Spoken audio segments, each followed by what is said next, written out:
Ante todo, muy buenos días, señoritas, bueno, jóvenes, que conforme vayamos avanzando en el desarrollo de la clase irán seguro incorporándose a ella.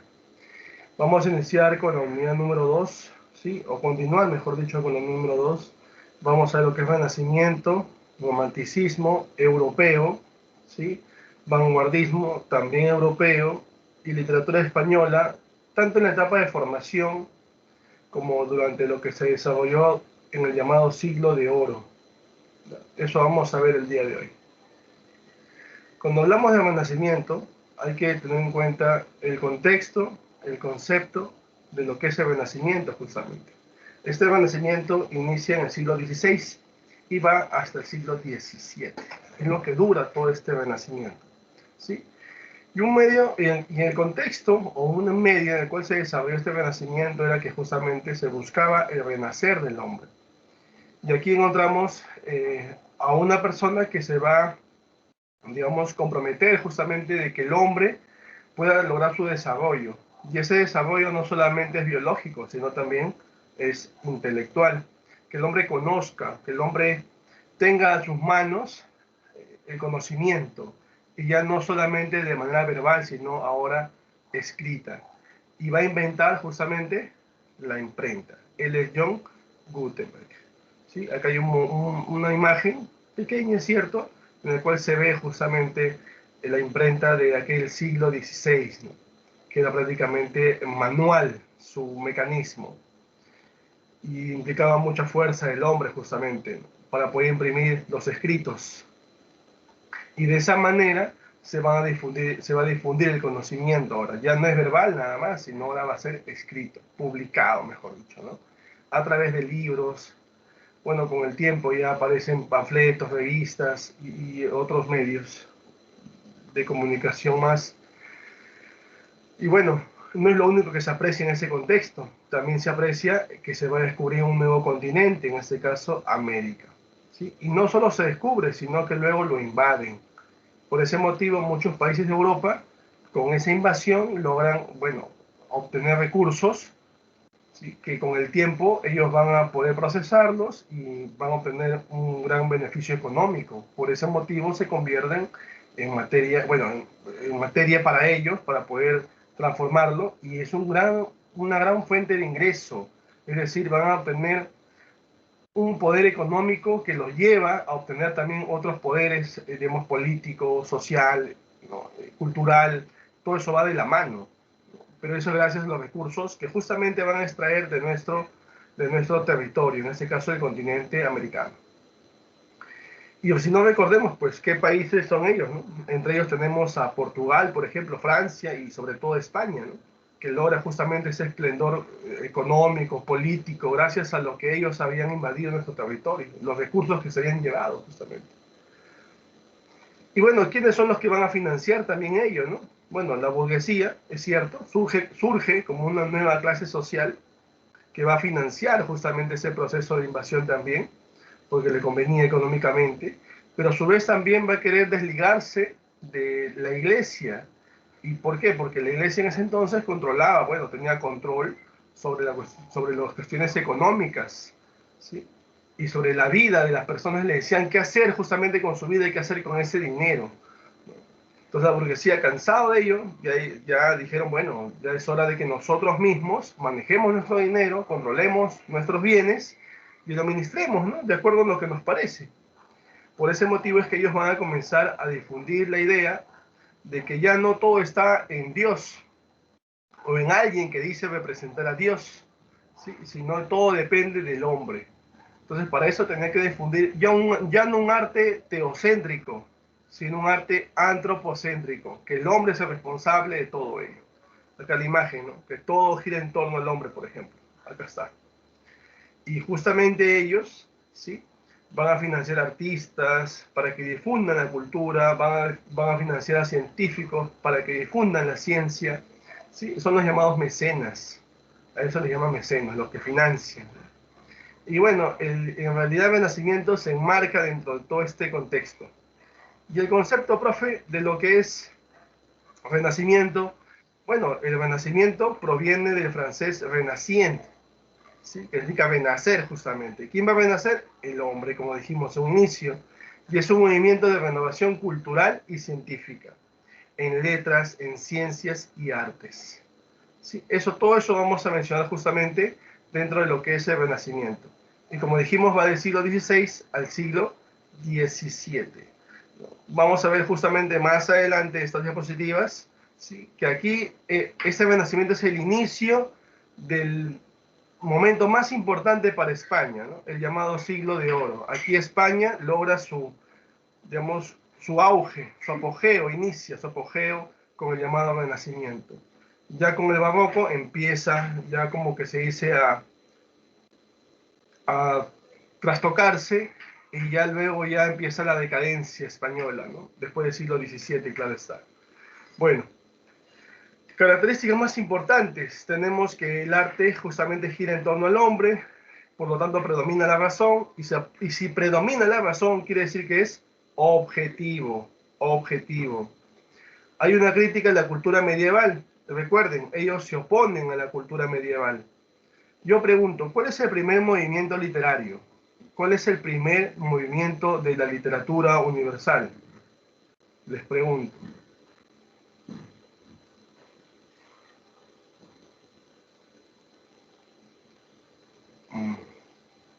¿Qué dicen? A ver, es que extraño, ¿no? Ahí dicen que a algunos no les figura la clase. Vamos a ver qué pasa.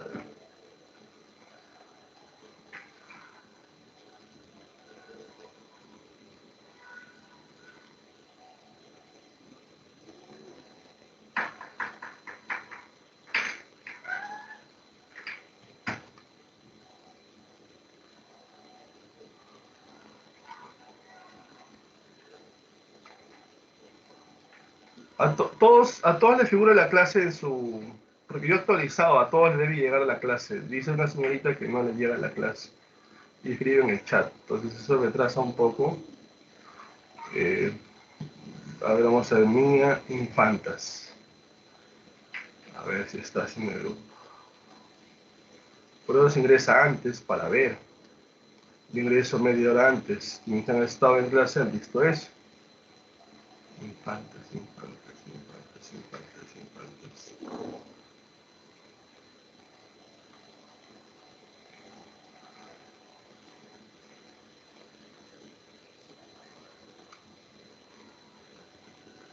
Ah,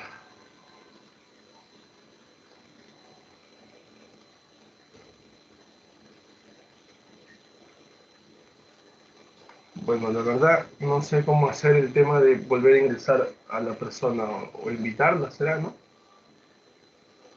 Mm,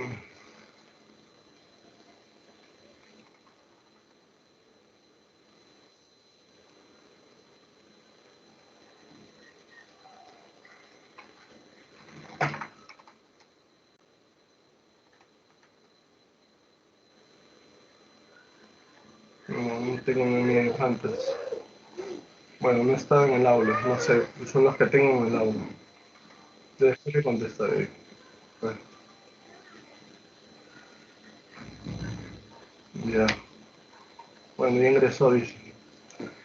A ver, por favor, la clase es grabada, ya saben ustedes, les voy a pedir enormemente, no solo en el curso, sino en general, tratar de ingresar minutos antes, porque como estamos iniciando una clase, ya estamos grabando ya. Sí, por favor, no, y ustedes saben que yo soy una persona, una mente recontra, digamos, flexible, abierta, quieran decirlo. Acepto cualquier tipo de comentario, ya que nos podemos resolver, ¿no? Pero hay cosas que hay que planificar con tiempo para no poder alterar el orden que tenemos ya plasmado, por favor, ¿ya? Y es cierto, Jafet, el clasicismo justamente es el primer movimiento de la literatura universal, ¿sí? Después del clasicismo literario, ¿eh? Viene la época medieval, y después de la época medieval viene justamente lo que es el Renacimiento. Y ese Renacimiento es el que se opone justamente a esta cultura que, bueno, más que todo centraba a una persona que era enviado o representante de Dios en la tierra, ¿no? Y dirigía la vida de las personas, ¿no? Entonces, Ya los burgueses, que justamente hemos mencionado hace un momento, son las personas que ya no están conformes, de acuerdo con ese régimen. Por lo tanto, van a centrar ahora al hombre y él es el que tiene que regir su propio destino. Ya no depende de un ser superior. Puede tener fe, pero no depender de él, ¿no? Entonces, la cultura en este caso medieval va a ser criticada por este renacimiento y lo va a hacer de una manera satírica, inclusive centrando al hombre ahora, ¿no? Vamos a ver algunos poemas épicos, porque recuerden que el poema épico, que es una especie épica, justamente surge durante el Renacimiento, al igual que el género extraliterario conocido como expositivo, con su especie ensayo. Y bueno, los renacentistas justamente valoran la naturaleza, ¿sí? Y lo que se ve es un avance científico y tecnológico por parte de los, sobre todo la burguesía, ¿no? Que buscaban justamente difundir ese conocimiento a partir de ello, ¿no? De la tecnología y la ciencia. Y la fuente de inspiración es la naturaleza, ¿sí? Continuamos entonces.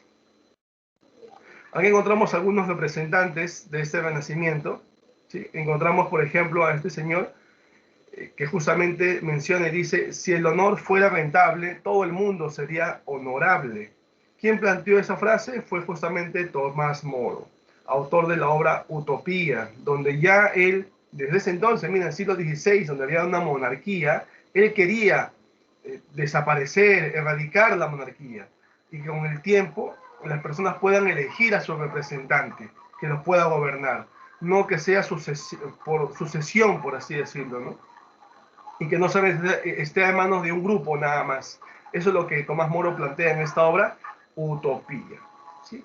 Después tenemos a John Milton, por ejemplo, el otro inglés, igual que Tomás Moro, son ingleses, ¿sí? John Milton, con su obra El paraíso perdido. Acá él va a satirizar justamente la situación sobre la creación de Dios.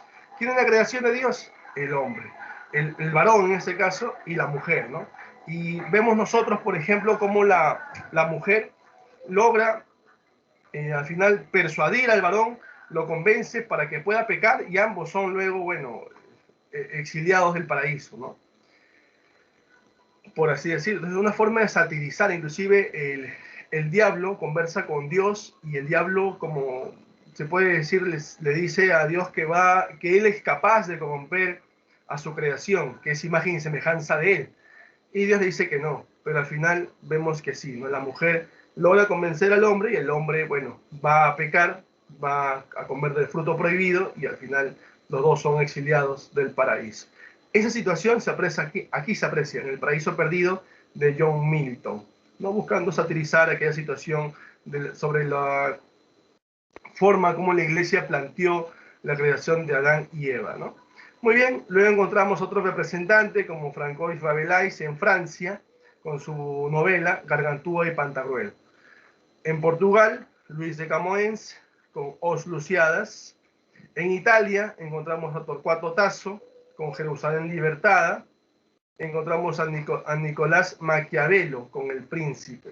¿Sí? Ellos son representantes del Renacimiento.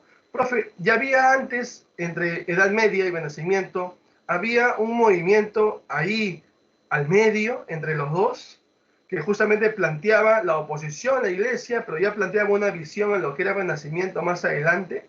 Claro, en el siglo XV apareció un movimiento llamado humanismo, y ahí justamente la misma palabra lo dice, humanismo, centraba al hombre como parte justamente del desarrollo social, del desarrollo del mismo hombre, pero a partir de ellos mismos, humanismo.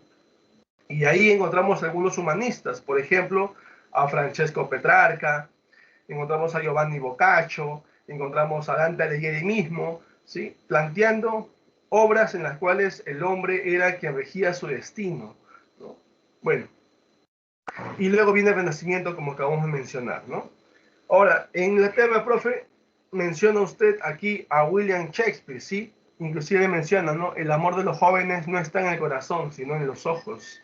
La forma como se ve a veces el amor, ¿no? No es una cuestión de sentir, sino de verlo, dice, ¿no? William Shakespeare, ¿no? William Shakespeare es inglés, él nació en Avon, en la ciudad de Stratford, lo que es Londres, Inglaterra. A él le decían el cisne de Avon, ¿sí? Por la majestuosidad que tenía justamente al poder desarrollar sus obras, no solo dramáticas, también líricas. Hay que tener en cuenta eso también. Él era poeta, pero dejó la poesía de lado porque no era muy, digamos, aceptada por los lectores, por los oyentes, ¿sí? En cambio, las obras dramáticas sí, a la gente le gustaba ir al teatro. Entonces, él va a ingresar por ese género literario, ¿sí? Tanto es así que se va hasta Londres a desarrollar su teatro, primero como escritor, luego como actor y luego como empresario. Inclusive como empresario tuvo su propio teatro llamado The Globe.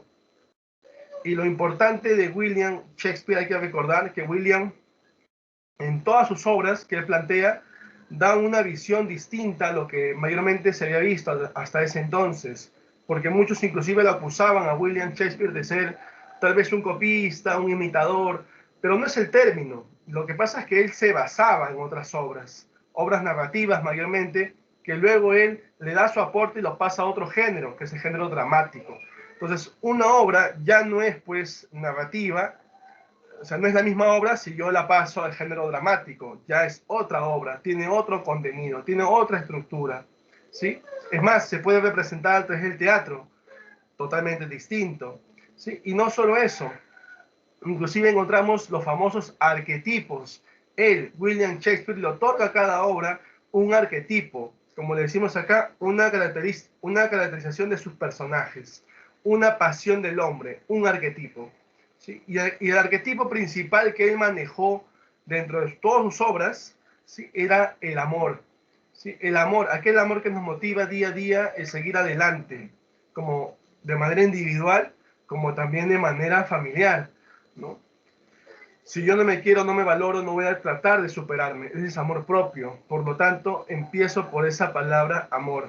Y si hay alguien que me motive, mis padres, mis hijos, no sé, la familia en general, voy a seguir, ¿no? Entonces, son, digamos, pasiones del hombre que me motivan a desarrollar mi vida.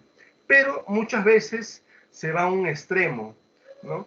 Ese amor que a veces transgrede, digamos, sobrepasa los límites, ¿no? Y lleva inclusive, digamos, a yo mismo dejar de amarme de repente y pues, dedicarme a la otra persona, ¿no? O inclusive atentar contra mi vida por la otra persona. Y vamos a encontrar obras, por ejemplo, en lo que es tragedia, ¿sí? Y también comedia, con las llamadas arquetipos o pasiones del hombre, ¿sí? Yo les pregunto, o el ejemplo, ¿no? Claro está, aquel amor entre dos jóvenes, ¿no? Entre dos jóvenes, en el cual, bueno, al final los dos van a morir, ¿sí? Ella bebe un brebaje y hace simular que está muerta porque le hacía perder el pulso. Cuando llega el joven, toca su pulso y pensó que se había matado. Entonces él quiere seguir a su amada en ese camino de la muerte y él se mata. Al poco rato ella despierta y ve que su amado se ha matado, creyendo, bueno, que él había pensado que ella estaba muerta. Ahora ella también se quita la vida para seguir el camino de su amado. Al final los dos se van a matar por ese llamado amor juvenil. Es un amor extremo, por supuesto, ¿no? Nadie puede matarse por amor, ¿no? La vida continúa, por eso les hablo del amor propio, ¿no? El amor propio más que en la otra persona. Si la otra persona ya no quiere estar, bueno, no quiere estar, ¿no? Pero acá los jóvenes van a llegar a ese extremo, por ejemplo, ¿no? Es una pasión del hombre, le llaman. Bueno, el tema en este caso de esta obra es el amor juvenil, la obra se llama Romeo y Julieta. Dos familias enfrentadas, los Capuleto y los Montesco, ¿sí? ¿Recuerdan esa obra? Es clásica, ¿cierto? Otra tragedia que también encontramos aquí es Hamlet, donde la pasión del hombre está representada por la duda y la venganza. ¿Sí? Encontramos a Otelo también con los celos, pero no cualquier celos, son celos enfermizos, celos que inclusive van a dudar del amigo, ¿no? Bueno, ahora se puede dudar del amigo, pero en ese entonces no había dudas, ¿no? Sobre lo que el amigo podía hacer, ¿no? Bueno, después vemos a Rey Lear también, el amor paternal, el amor que todo padre tiene hacia sus hijos, pero en este caso las hijas son las que no sentían ese mismo amor por el padre, ¿no? Pero a pesar de ello el padre seguía queriéndolas, eran sus hijas. Julio César, la traición, por ejemplo, aquella traición cometida por Brutus, el hijo adoptivo de Julio César. A Brutus le hicieron creer que podía él asumir el control de toda Roma una vez que Julio César muera, lo cual no iba a suceder. Al final Brutus también muere y al final sucede en el trono Octavio, ¿no? Bueno, después encontramos a Macbeth con la ambición. Es bueno ser ambicioso, es bueno añorar situaciones en las cuales uno por sus propios méritos tiene que llegar, pero aquí la ambición de Macbeth va más allá, ¿no? Sin merecerlo, y es más, sin hacer nada por ellos, él ambiciona, simplemente matando a la persona que tiene todo ello para él quedarse con lo que tiene esa persona, ¿no? Entonces, eso es malo también, negativo, ¿no? O sea, las pasiones del hombre a veces son excesivas, que llevan a cometer actos que no están bien, pues, ¿no? Y genera una tragedia, ¿sí? Y en la comedia encontramos el mercader de Venecia con la avaricia, que justamente es una pasión también del hombre, las alegres comadres de Windsor con el arribismo. Y encontramos dos más que voy a escribirles para que ustedes las tengan ahí, ¿sí? Una de ellas se llama La Tempestad, con el llamado ideal educativo, el triunfo del bien sobre el mal. Y la otra es La Fierecilla, domada, donde se ve la pasión del machismo. Miren cuántos siglos se sigue hablando de lo mismo, ¿no? El machismo, ¿sí? Son también comedias que hay que recordar, ¿ya? Comedias, cada una con un arquetipo, con una pasión del hombre determinado, ¿sí? Ahora vamos a ver Hamlet más adelante. Justamente encontramos aquí Hamlet, género dramático, especie de tragedia, basado, ahí está, basado en un cuento, ¿eh? Basado en un cuento danés, o sea, de Dinamarca, de Saxo Grammaticus, o gramático. Basado, dice, no dice que copió, no dice que plagió, no dice nada, basado. Lo leyó y en base a ese libro, en base a ese cuento, ¿sí? Esa obra narrativa, lo va a pasar a una obra dramática, ¿sí? Inclusive lo va a dividir en 5 actos, ¿no? Cosa que la obra, no estaba, la obra inicial, el cuento danés, no estaba basado de esa manera. Profe, ¿y cómo se llamaba ese cuento? Ese cuento se llamaba Hamlet. Hamlet, la H al final, Hamlet, se llamaba así el cuento. Pero William lo va a cambiar y la H la va a poner adelante y la llama Hamlet. Hasta en eso hay una distinción. Y le otorga pasiones del hombre, le otorga arquetipos, la duda, la venganza, el amor, la locura, la melancolía, la traición. Pero principal es la duda, ¿sí? Y luego viene la venganza. Profe, William Shakespeare respetó las unidades aristotélicas, no las respetó. ¿Sí? Ahí recordemos, ¿cuáles son las unidades aristotélicas? A ver, ¿quién recuerda? ¿Cuáles son las llamadas unidades aristotélicas? Son 3, ¿no? Son 3. Un solo lugar, un solo tiempo, ¿sí? Tiempo, lugar y una sola acción. Acá, ¿cuántos actos hay? 5. Entonces ya rompió las unidades aristotélicas. Es más, un solo lugar. Pues acá no solamente habla de Dinamarca, también habla de Noruega. También se ve el castillo de Elsinor dentro de Dinamarca, donde justamente ellos se van a desenvolver, se van a desarrollar la obra. La obra se va a desarrollar. El pueblo, inclusive, también. Entonces, no es un solo lugar. Entonces, todas esas unidades aristotélicas van a ser, digamos, no tomadas en cuenta ya, ¿sí? Por ese motivo dicen no a las unidades aristotélicas, ¿ya? De tiempo, lugar y acción. Uno solo de cada uno. Profe, los personajes, encontramos al fantasma de Rey Hamlet. Rey, papá de Hamlet. O sea, se llama Hamlet igual, es el fantasma por si acaso. En la obra aparece como fantasma. Y se le presenta a unos soldados, ¿sí? El rey Hamlet era rey de Dinamarca, por supuesto, y ahora en su reemplazo, en su sucesor, mejor dicho, es su hermano, Claudio. Ahora Claudio es el rey justamente de Dinamarca. Profe, ¿cómo murió el rey Hamlet? Papá del príncipe Hamlet, hermano de Claudio. ¿Cómo murió? ¿Murió mientras dormía? Sí y no. Sí, murió mientras dormía y no murió de manera natural, murió provocado, ¿sí? Y eso justamente el fantasma le comenta a los soldados Los soldados van donde Horacio, mejor amigo de Hamlet. Hamlet va a hablar con el fantasma y el fantasma le dice eso, ¿no? Que él no ha muerto de manera natural como le han hecho creer mientras dormía. A él, mientras dormía, le vertieron veneno dentro del oído. Y el responsable es su hermano, Claudio en este caso, el hermano del rey, que es tío del príncipe Hamlet. ¿Sí? Y Gertrudis, profe, que es su mamá, ¿dónde estaba? Justo en ese momento ella sale del cuarto y lo deja solo a rey Hamlet, donde entra Claudio. Muchos se menciona en la obra que había ahí, como se dice, había un motivo por qué Gertrudis ya que no quería estar con el rey Hamlet y ahora iba a estar con Claudio, porque Claudio va a ser el rey de Dinamarca, ¿no? Otro personaje encontramos a Polonio, que es el hombre de confianza de Claudio, ¿sí? Es padre de Ofelia y Laertes, y Polonio es el primero en morir a manos del príncipe Hamlet. Ahora voy a comentarles brevemente, ¿sí? Y bueno, el rey Fortinbras aquí es el príncipe en realidad Fortinbras, pero como su padre ha muerto, ahora él es rey, pues, ¿no? Una vez que el padre muere, el hijo hereda, ¿no? Y él va a ser el rey de Noruega. Entonces, profe, que hay dos países, sí, Dinamarca y Noruega. Se habían enfrentado en un inicio el rey Hamlet, antes que muriera, por supuesto, con el rey Fortinbras, el papá de él, ¿sí? Se habían enfrentado por la cuestión limítrofe, ¿no? Y al final el rey Hamlet le ganó, le quitó las tierras y el rey Fortinbras, bueno, perdió y al final su hermano del rey Fortinbras lo va a derrocar y va a asumir el trono. Pero el hijo justamente va a pelear por el trono y logra vencer a su tío y él ahora es el rey Fortinbras. ¿Ya? Esa es parte también de la obra por si acaso.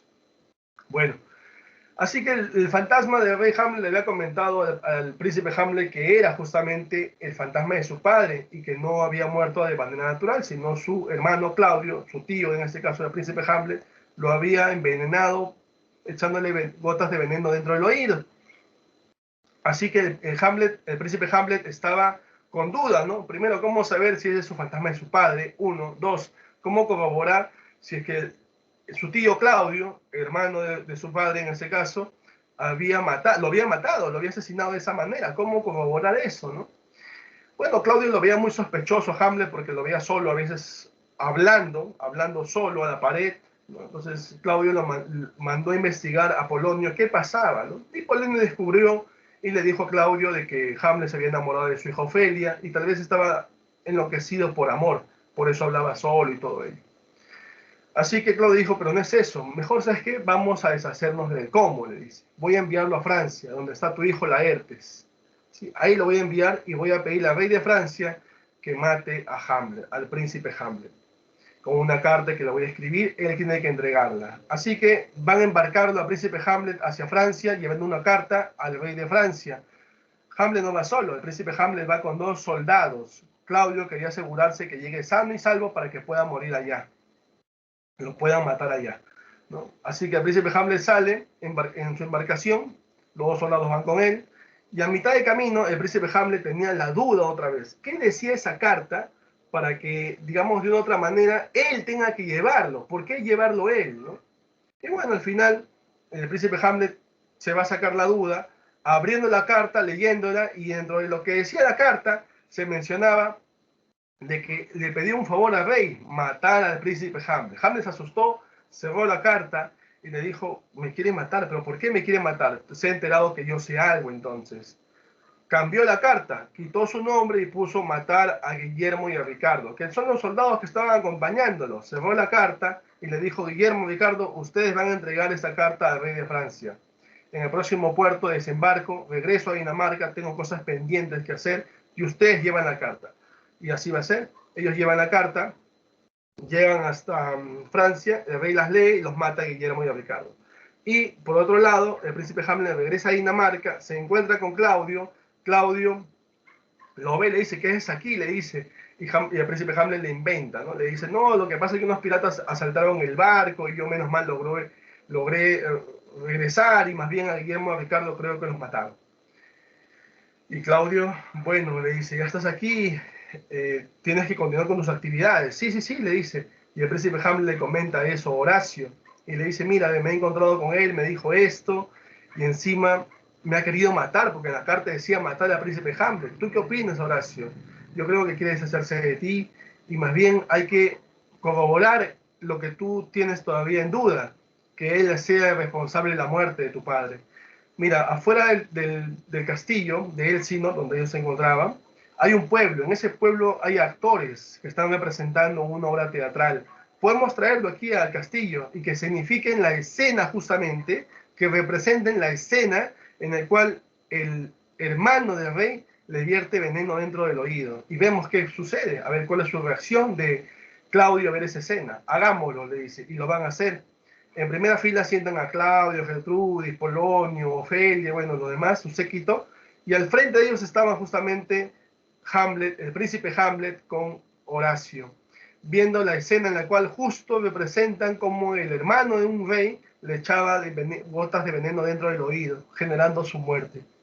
Eso ofuscó, molestó a Claudio, se puso de pie, se retiró, y Polonio, con Gertrudis, con todos los séquitos se retiraron. Y Polonio se fue al cuarto de Gertrudis, madre del príncipe Hamlet, donde ese cuarto solamente ingresaba a Claudio y Gertrudis, y a lo mucho ya el príncipe, porque es su hijo de ella. Nadie más podía ingresar, pero Polonio ingresó a conversar con ella sobre lo que su hijo había hecho, justamente trayendo esa escena o esos actores al castillo. Y conversaban, y en eso Polonio escuchó unos pasos y piensa que tal vez sea el príncipe Hamlet. No se equivocó, era el príncipe Hamlet que se dirigía al cuarto justamente de Gertrudis para hablar con ella. Polonio hace que se retira, pero no se retira, se esconde detrás de las cortinas. Entra el príncipe Hamlet al cuarto y comienza a discutir con su madre cómo es posible que se haya casado con ese hombre es el responsable de la muerte de su padre. Comienza a comentarle todo lo que él hasta ese momento había vivido, había pasado, o lo que estaba pasando. Y en eso retrocede su mirada y ve que las cortinas se mueven. Y ve un par de pies ahí debajo de las cortinas. Entonces el príncipe Hamlet dijo, aquí este que está detrás de las cortinas es Claudio, porque en el cuarto de mi madre solo puede estar él. Bueno, madre, tienes unos roedores enormes, le dice. Saca su espada y atraviesa la cortina. Saca la espada y no era Claudio quien cae. Quien cae era Polonio. Por ese motivo dice que Polonio es el primero en morir a manos del príncipe Hamlet. Cae Polonio y sobre esa muerte se alegra Claudio, porque sabía que al morir Polonio de una manera no adecuada, alguien tenía que vengar su muerte. En este caso, Laertes. ¿Por qué Laertes, profe? ¿Por qué no Ofelia? Si es bueno, uno es la hija, dos, ella también va a morir, porque ella al enterarse de la muerte de su padre a manos de aquel hombre, o bueno, su novio, su enamorado, el príncipe Hamlet, a sus manos de él, ella va a enloquecer, enloquece, acá está la locura, enloquece, y en su delirio sale del castillo, cruza un puente, tropieza, se sube la baranda, ¿no? Tropieza y cae en el río. Cae en el río y como, bueno, estaba en su delirio, no se va a ahogar al final y va a morir. Esa muerte también es, digamos, de alegría para Claudio, porque ahora hay alguien que tiene que vengar no solo a Polonio, sino también a Ofelia. En este caso es Laertes. Y Claudio había preparado todo, un enfrentamiento entre Laertes y el príncipe Hamlet. Un duelo a espadas, a muerte, por el honor, por supuesto, de la familia y en todo caso el honor de que él no ha querido matar de manera, digamos, provocada, queriendo matar a Polonio y Ofelia, ¿no? Entonces van a enfrentarse el príncipe Hamlet con Laertes. Para eso Claudio había planeado todo. Una de las espadas está envenenada y esa espada se la va a Laertes. Laertes, si hiera a Hamlet, Hamlet muere envenenado. Pero si Hamlet no llega a ser herido, al final mata a Laertes, tiene que hacer algo con él. Va a brindar con él con una copa con vino que contenía veneno, ¿sí? Así que Claudio tenía todo preparado. Van a enfrentarse Laertes y Hamlet en un duelo de espadas, ¿sí? Laertes logra herir a Hamlet. Hamlet sigue peleando herido, ahí luego siente algunos malestares, se abalanza encima de Laertes y ahora las espadas se combinan, se mezclan las espadas y ahora el príncipe Hamlet tiene la espada envenenada y hiera a Laertes. Y Laertes ahora también está envenenado. Siguen peleando, pero los dos ahora sienten los estragos del veneno. Se detienen un momento, espera, pasa algo, sí, me siento mal, algo no sucede. Y veían cómo Claudio se divertía y le decía, tú has hecho algo, y le apuntaba con la espada del príncipe Hamlet. Y Claudio le decía, no, no me apuntes con esa espada. Esa espada, ¿qué tiene la espada? Le dice, algo tiene esta espada entonces. No, no, no me apuntes con esa espada. Esa espada le decía nada más. Y en eso, poco a poco se acercaba Hamlet, tú eres el responsable, no me apuntes con esa espada. Y al final, Hamlet con esa espada lo va a herir a Claudio. Y Claudio le dice, esa espada está envenenada y me hace envenenado ahorita, le dice, y comienza a sentirse mal. Claudio, un momento a otro, él hace todo su show ahí, ¿no? Y los tres están envenenados y a esa situación llega justamente Gertrudis. En ese momento llega Gertrudis y le pregunta, Claudio, ¿qué pasa? Estoy envenenado, tu hijo con esa espada me ha envenenado, también está envenenado Laerte y él mismo también está envenenado. Los tres estamos envenenados, vamos a morir envenenados. Gertrudis en su desesperación se ahogaba. No había agua, pero había un vaso con vino. Va a comenzar a beberlo. Y en eso Claudio se da cuenta, ya había bebido la mitad ya. Le dice, no, Gertrudis, ese vino no está con veneno. Ya ella también había bebido ese vino con veneno y también está envenenada. El príncipe Hamlet le dice, querías matarme con ese vino también porque me dijiste que después brindaríamos. Ahora tú vas a beber de tu propio veneno. Y la otra mitad del vino que quedaba lo va a obligar a Claudio a beber para que muera más rápido, por supuesto, envenenado. Al final Claudio muere envenenado, Gertrudis muere envenenada, Laertes muere envenenado y el príncipe Hamlet, antes de morir envenenado, le va a decir a Horacio, a su mejor amigo, que las tierras que su padre una vez le ganó en una guerra al rey de Fortinbras se las devuelva, a su hijo, en este caso, ahora que es rey, ¿no? Fortinbras, ¿sí? Y que también el trono de Dinamarca se le entregue hasta que lleve un nuevo sucesor al trono de este país. Y así muere el príncipe Hamlet. Esa es la obra dramática, la tragedia Hamlet de William Shakespeare. Muy bien, ¿alguna pregunta hasta ahí? ¿Alguna duda tienen? ¿Algo?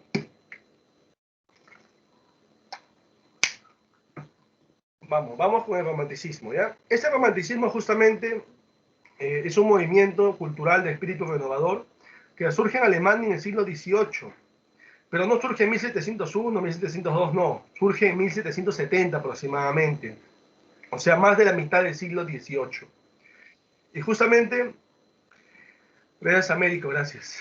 Justamente encontramos aquí un contexto histórico, ¿no? Que viene a ser la Revolución Francesa.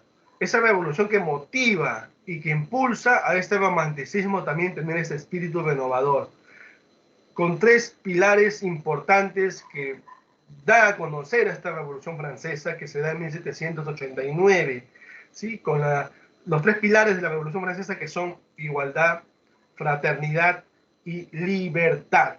Y la libertad justamente es tomada por estos románticos, una libertad absoluta, que es la característica más importante de este romanticismo y que se opone al neoclasicismo, porque el neoclasicismo era parámetros, era estructuras, aquí no, aquí hay libertad para la creación artística, en este caso literaria. ¿Qué predomina? Los sentimientos. A diferencia, en el romanticismo, predominan los sentimientos, es subjetivo, a diferencia del neoclasicismo, que es objetivo y predomina la razón. Presencia del yo. Acá el romántico valora elementos de la Edad Media. Va a valorar, ¿qué elementos, profe? La fe, por ejemplo, pero la fe no en Dios, sino la fe en uno, como persona, capaz de crear, capaz de desarrollar creación artística, ¿sí? Ideas por sí mismo, la fe, el compromiso, el respeto al compromiso. Otra característica, el nacionalismo, rebeldía, no solo literaria, sino también social, política, por qué no decirlo también, por el tema de la Revolución Francesa justamente. Y hay un apego a la naturaleza. Pero aquí la musa, la inspiración más importante para los románticos, ¿quién es? ¿Quién es la musa, la inspiración para los románticos? ¿En quiénes se inspiran los románticos?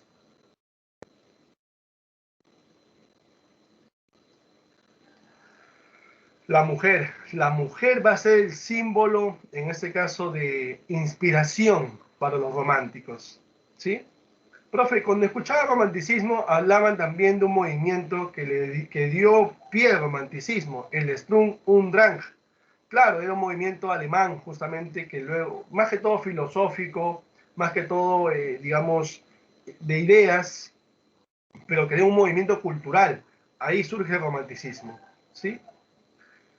El Sturm und Drang significa tormenta e ímpetu, por si acaso, ¿ya? Es un movimiento aparte. No lo he tomado porque no he visto preguntas en Villarreal sobre el Sturm und Drang. Sturm und Drang. Voy a escribirlo, ¿ya? Para que ustedes tal vez...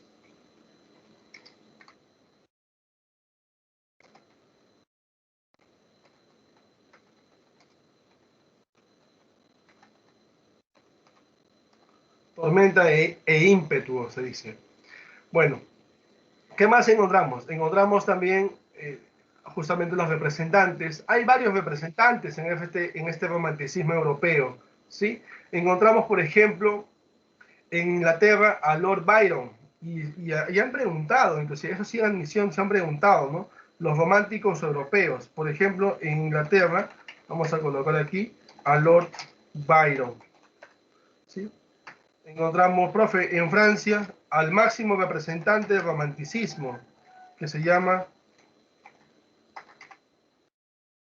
Víctor Hugo en Francia. ¿Sí? Profe, en España, bueno, en España encontramos al último romántico español, el último romántico español, Gustavo Adolfo Bécquer. Vamos a ver en la próxima unidad también, ¿no? Entonces, en cada país europeo encontramos un representante. Y en este caso, en Alemania, encontramos al padre del romanticismo, en este caso alemán, ¿sí? Que, bueno, pertenecía a una familia burguesa, estudió leyes, pero luego deja de lado las leyes y se involucra al campo literario. Y ahí aparece el filósofo alemán Heine. Heine le dice a Wolfgang Goethe, le dice una forma de sensibilizar tu alma en el aspecto literario es leyendo a William Shakespeare justamente y a Homero, ¿sí? Es una forma de sensibilizar tu alma. La literatura te otorga ese grado de sensibilidad. Y eso por ahí se inclina Wolfgang Goethe, ¿sí? ¿Recuerdan a Wolfgang Goethe cómo le decían? ¿Cuál es el seudónimo de Wolfgang Goethe? ¿Alguien recuerda cómo le decían a Wolfgang Goethe? ¿No recuerdan? Aquí va. Le decían el Júpiter de Weimar. También le conocían como el padre del romanticismo alemán en este caso. Él se enamoró de Friedrich Brion, luego, bueno, el amor en este caso idealizado se termina y se enamora de Charlotte Bull, ¿sí? En ella justamente es quien digamos, se va a representar, va a tener como musa, como inspiración para crear justamente esta novela de tipo epistolar llamada Las cuitas de joven Werther, las desventajas de joven Werther, las desventuras de joven Werther, las penas de joven Werther, o solamente Werther nada más. Werther nada más. ¿Ya? Pero basado en ella. Su inspiración es ella. ¿Sí? Porque Charlotte Bull representa en Werther a Carlota Charlotte, ¿no? ¿Sí? Y las características son similares. Ella, Charlotte Bull, estaba comprometida con un hombre mayor de 10 años llamado Alberto. Aquí en Werther igualito. El personaje Carlota está comprometida con un hombre mayor de 10 años igual llamado Albert. Ella veía por sus hermanos. Carlota también veía por sus hermanos en la obra Werther. ¿Qué, profe? Al final Werther se mata, ¿cierto? Sí. Entonces, ¿Wolfgang Goethe también se mató? No. Esa otra parte de la vida de Wolfgang Goethe no la representa Wolfgang Goethe, la representa su amigo de Wolfgang Goethe, que sí se mató por el amor de una mujer que al final no le correspondió, se terminó suicidando, se llamaba Jerusalén. Bueno, entonces la mitad de vida es con Charlotte Bull, la otra mitad de vida es con su amigo Jerusalén, el cual sí se suicida por el amor de esta mujer.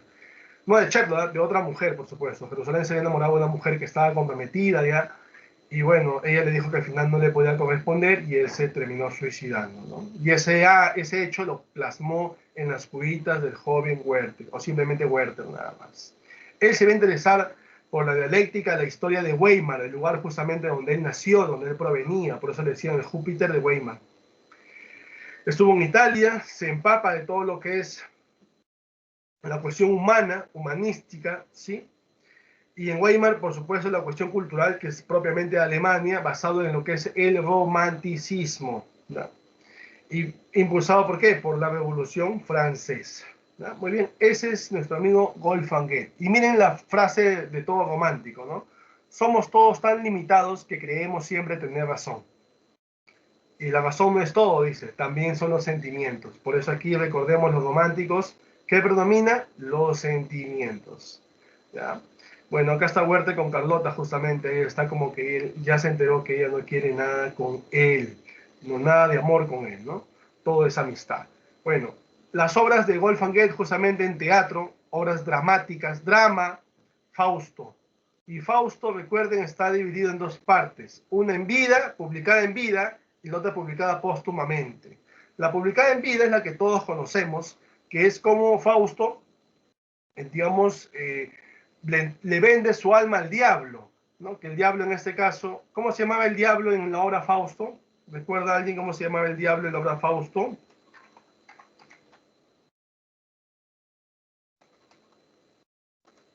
Se llamaba Mefistófeles. En la obra Fausto, el diablo se llama Mefistófeles. Y Fausto le vende su alma al diablo porque quería ser más joven. Fausto era un hombre dichoso.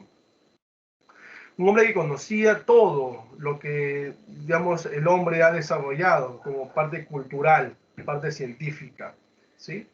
Y Fausto, de una otra manera, recordemos, es aquel hombre que de una otra manera se va a involucrar con una jovencita que, bueno, no le va a corresponder porque Fausto era mucho mayor que ella, ¿sí? Era mucho mayor que ella. Y Fausto quería él hacer magia para hacerse más joven, pero como fracasaba en hacer magia, al final le vende su alma a Mefistófeles, al diablo. Y él aparece y le da juventud para que pueda conquistar a Margarita y le da todo lo que él quería, pero con una condición, le dijo, el día que tú obtengas lo que más quieres en esta vida, esa alma, tu alma es mía, te vienes conmigo. Al final, Margarita se entera de quién era Fausto, encima se enteró que Fausto mató a su hermano Valentín, justamente para que no divulgue lo que era la verdad, que él era un viejo que había vendido su alma al diablo, sabía Valentín, se había enterado de ello, y Fausto va a matarlo, Valentín. Margarita se entera de eso, encima se entera que es el viejo que antes la pretendía, sin embargo, por vender su alma al diablo, ahora es más joven, y todo eso se comenzó a salir a la luz. Entonces Margarita quería morirse, y Fausto le dijo que era que ella era lo que más quería en esta vida, ¿sí? Y que le daría su vida a cambio, con tal de que ella no muera, porque ella también estaba gestando, ¿no? Y ahí aparece Mefistófeles y le dice, ¿te dije o no? Dijiste que ella es lo que más quieres en esta vida. Y te dije que el día que tuvieras lo que más quieres en esta vida, tu alma sería mía. Por lo tanto, te vienes conmigo. Cuando quiere llevárselo, Mefistófeles no podía. Y en eso aparece una luz desde el cielo y le dice, no, esa alma me pertenece, le dice. Y Mefistófeles conversa con Dios.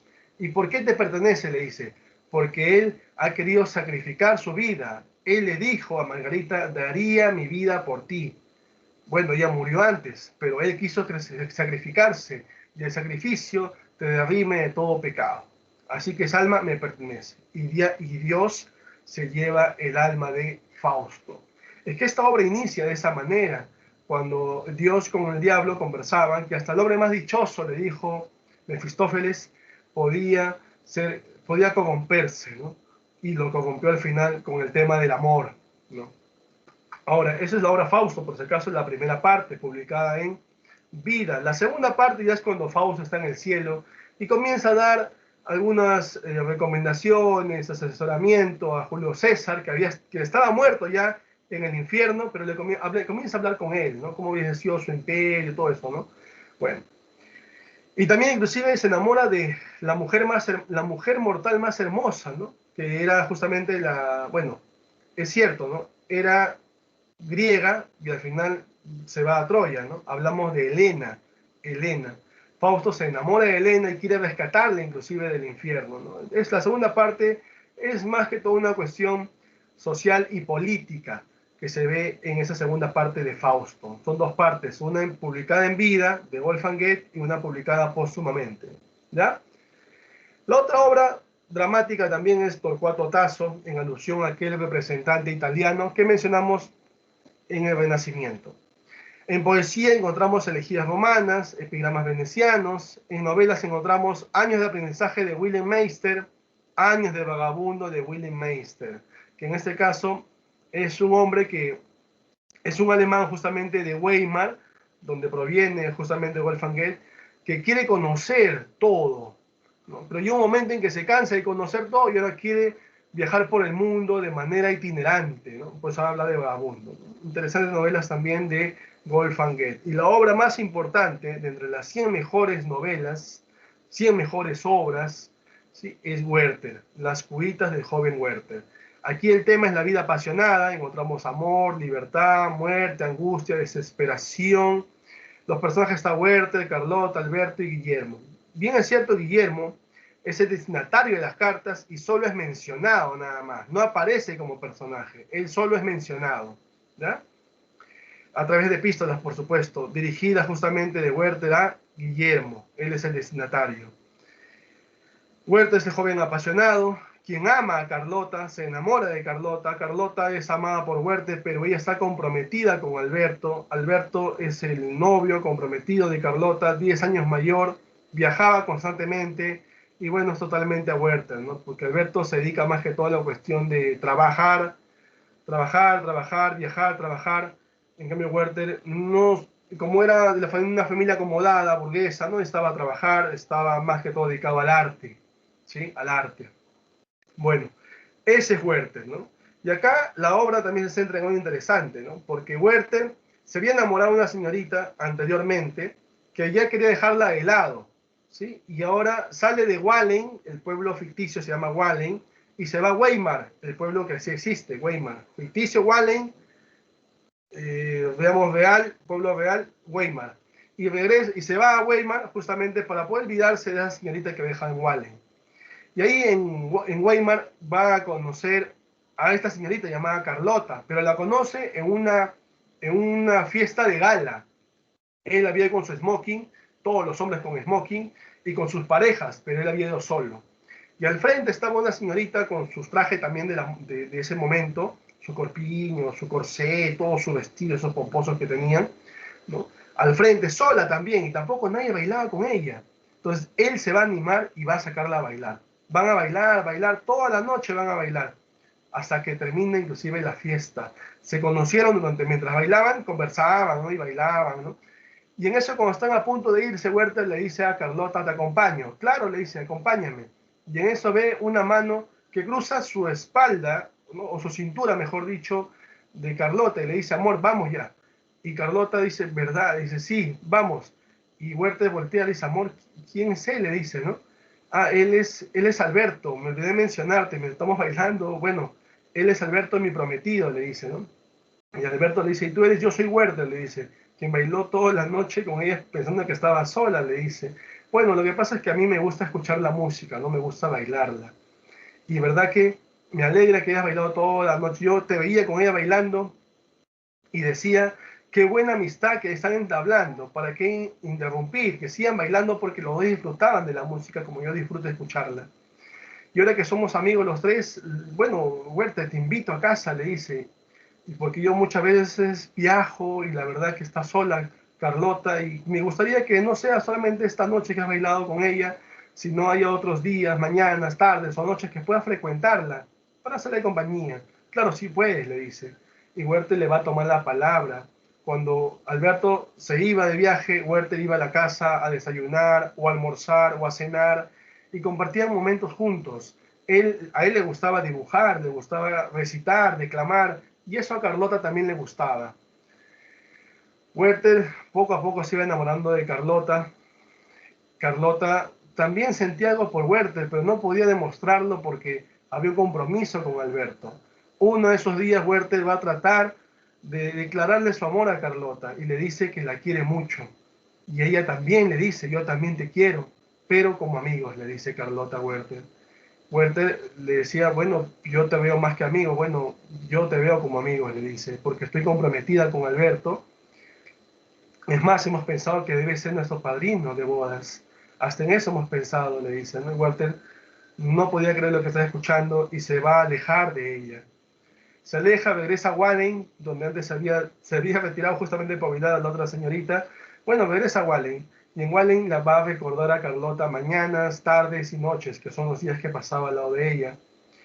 Al final, Werther quiere saber si es que ella puede corresponder o no. Y regresa a Weimar a buscarla. La busca, la besa, ella le corresponde el beso, pero luego le dice, no, Werther, estoy comprometida, entiende, le dice. Y Werther entendió que uno de los tres sobraba en este mundo, que ese amor no podía ser correspondido. Entonces dijo, si lo mato a él, voy a prisión y nunca más podré ver a Carlota. Si la mato a ella, peor sería. Lo único que me queda es partir. Por ese motivo es que bueno, antes ya había pedido ya las pistolas prestadas de Alberto, y Alberto se las va a brindar, las pistolas. Y Huerte en Nochebuena, sí, en Nochebuena, mientras sonaban las campanadas, él toma la decisión fatal de dispararse. Se dispara, se va a suicidar por no tener aquel amor de aquella mujer. ¿Sí? Y Carlota presenta lo peor, va a verlo, demasiado tarde, Huerte ya había cometido suicidio. Esa novela fue vetada por la iglesia porque muchos jóvenes, al no tener a su amada a su lado, bueno, se quitaban la vida, ¿no? Al final sabemos que es una novela de tipo epistolar y bueno, tiene parte real como imaginativa, ¿no? Ya dijimos por qué, brindada por la vida de Wolfgang y por su amigo Jerusalén. Y ya sabemos que nadie pues, puede quitarse la vida por otra persona, ¿no? Uno tiene que valorarse y quererse a sí mismo. Muy bien, ese es romanticismo, esa es la obra, las obras de Wolfgang Goethe, Fausto y Werther. Continuamos, vamos a hablar del vanguardismo. Antes de la Primera Guerra Mundial, justamente el contexto, antes, justamente surge en Europa en 1909. En Italia encontramos a Filippo Tommaso Marinetti, que justamente es el que inicia uno de los sismos de este llamado vanguardismo, ¿sí? Con el famoso futurismo, que es el primerismo de la vanguardia, donde el arte está centrado en la máquina, donde lo estético está centrado en la velocidad, en la ciencia, en la tecnología, en la máquina. Ese es en Italia. En Francia, profe, encontramos a André Breton, en Francia, André Breton, ¿sí? Y justamente el istmo que encontramos ahí se llama surrealismo, que se desarrolla a través de la llamada escritura automática, ¿verdad? Profe, ¿cómo es eso? El surrealismo se basa en lo que es los sueños, el inconsciente, y plasmado a través de la escritura automática, el escribir de manera automática lo que se venga a la mente, sin necesidad de pensar. Eso es surrealismo. Profe, ¿el surrealismo impactó con fuerza en América? Sí, es el istmo que impacta con fuerza en América. Muchos escritores de nuestro continente son surrealistas. Por ejemplo, ¿quién, profe? César Vallejo, Octavio Paz, Pablo Neruda, Jorge Luis Borges, al final es surrealista, fue ultraísta, luego surrealista. Hay muchos surrealistas, César Moro, Carlos Oquendo de Amat, son también surrealistas, por ejemplo. El surrealismo llega con fuerza a América, ¿sí? Profe, y escuchar que el surrealismo tiene una base psicológica, sí. Se fundamenta en lo que es el psicoanálisis. Se fundamenta en el psicoanálisis. ¿Quién es el padre del psicoanálisis? ¿Quién recuerda?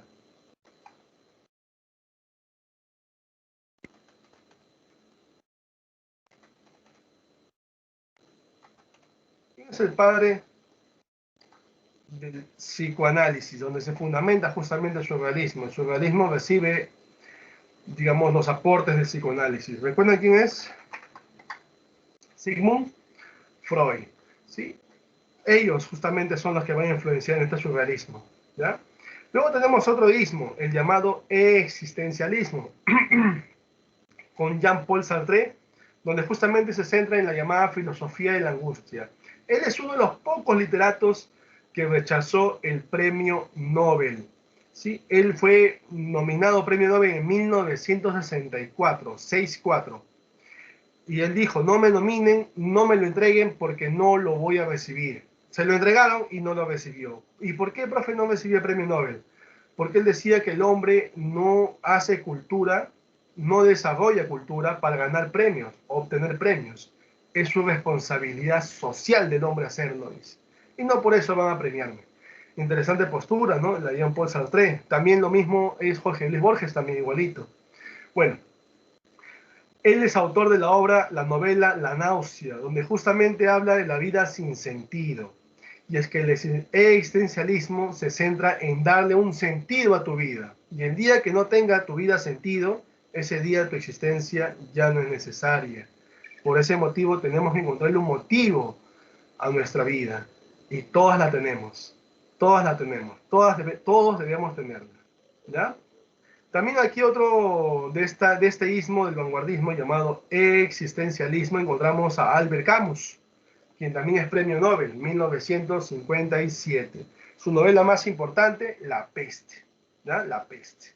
Encontramos también el dadaísmo, otro ismo, en este caso el dadaísmo representa lo que es el antiarte. Encontramos a Tristán Tzara. Tristán Tzara. Ahí está.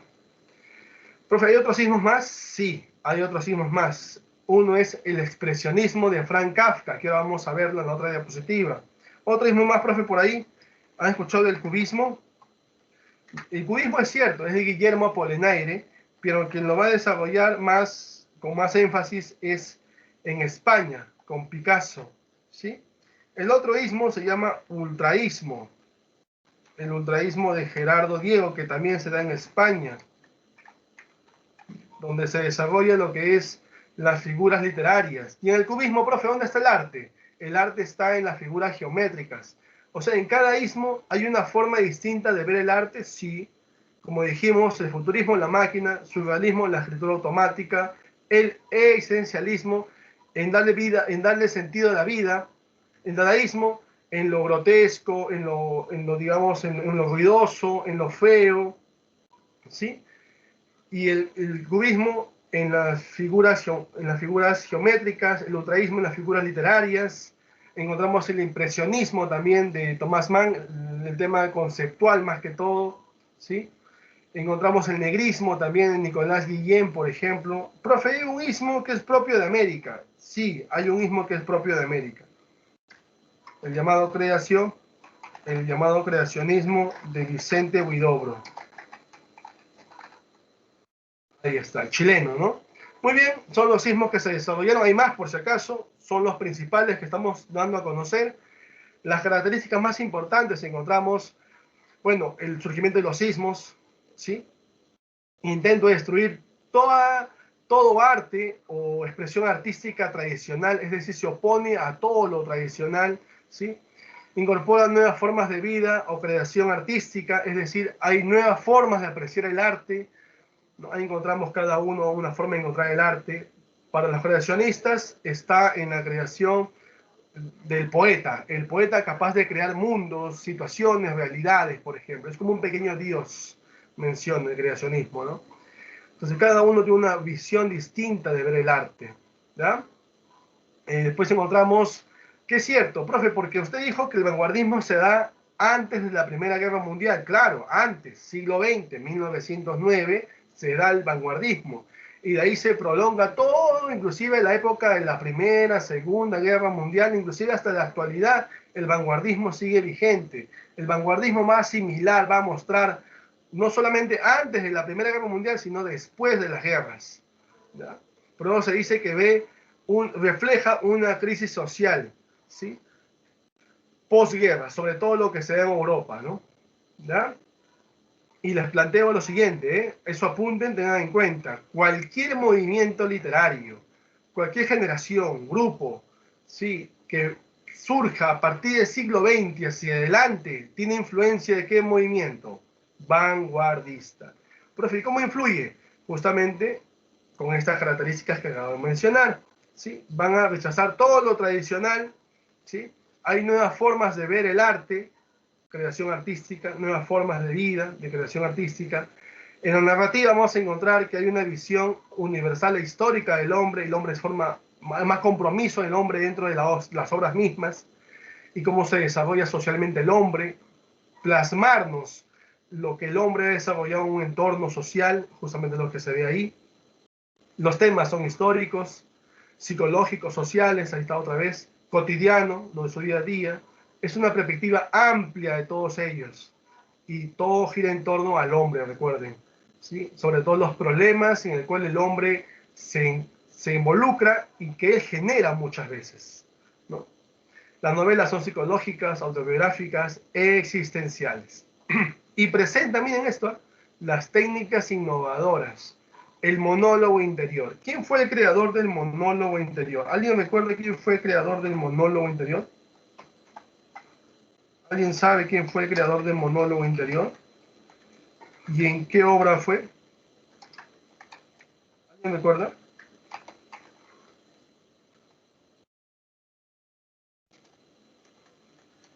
El creador fue un irlandés. Un irlandés, profe, sí, un irlandés. Se llamó James Joyce y lo plasmó por primera vez en la obra Ulises, en la novela Ulises de James Joyce.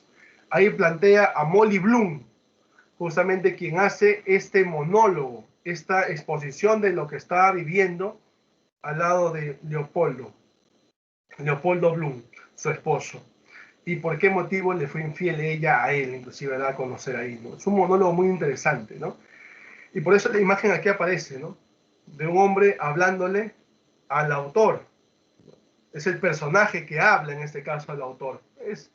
Y el personaje se plasma, habla por sí solo en la obra, ¿no? Muy interesante forma técnica, más que todo innovadora, impartida por el vanguardismo, ¿ya?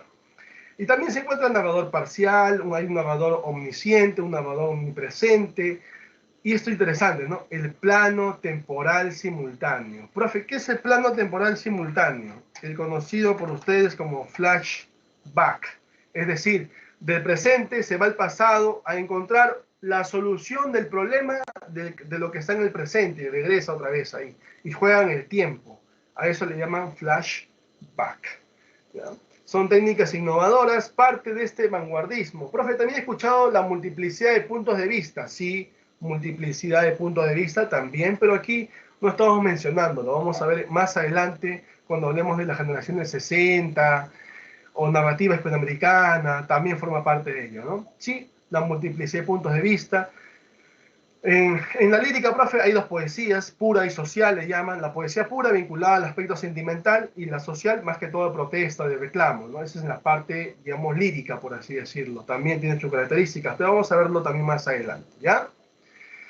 Lo que mencioné hace un momento, ¿no? Sobre el tema del expresionismo.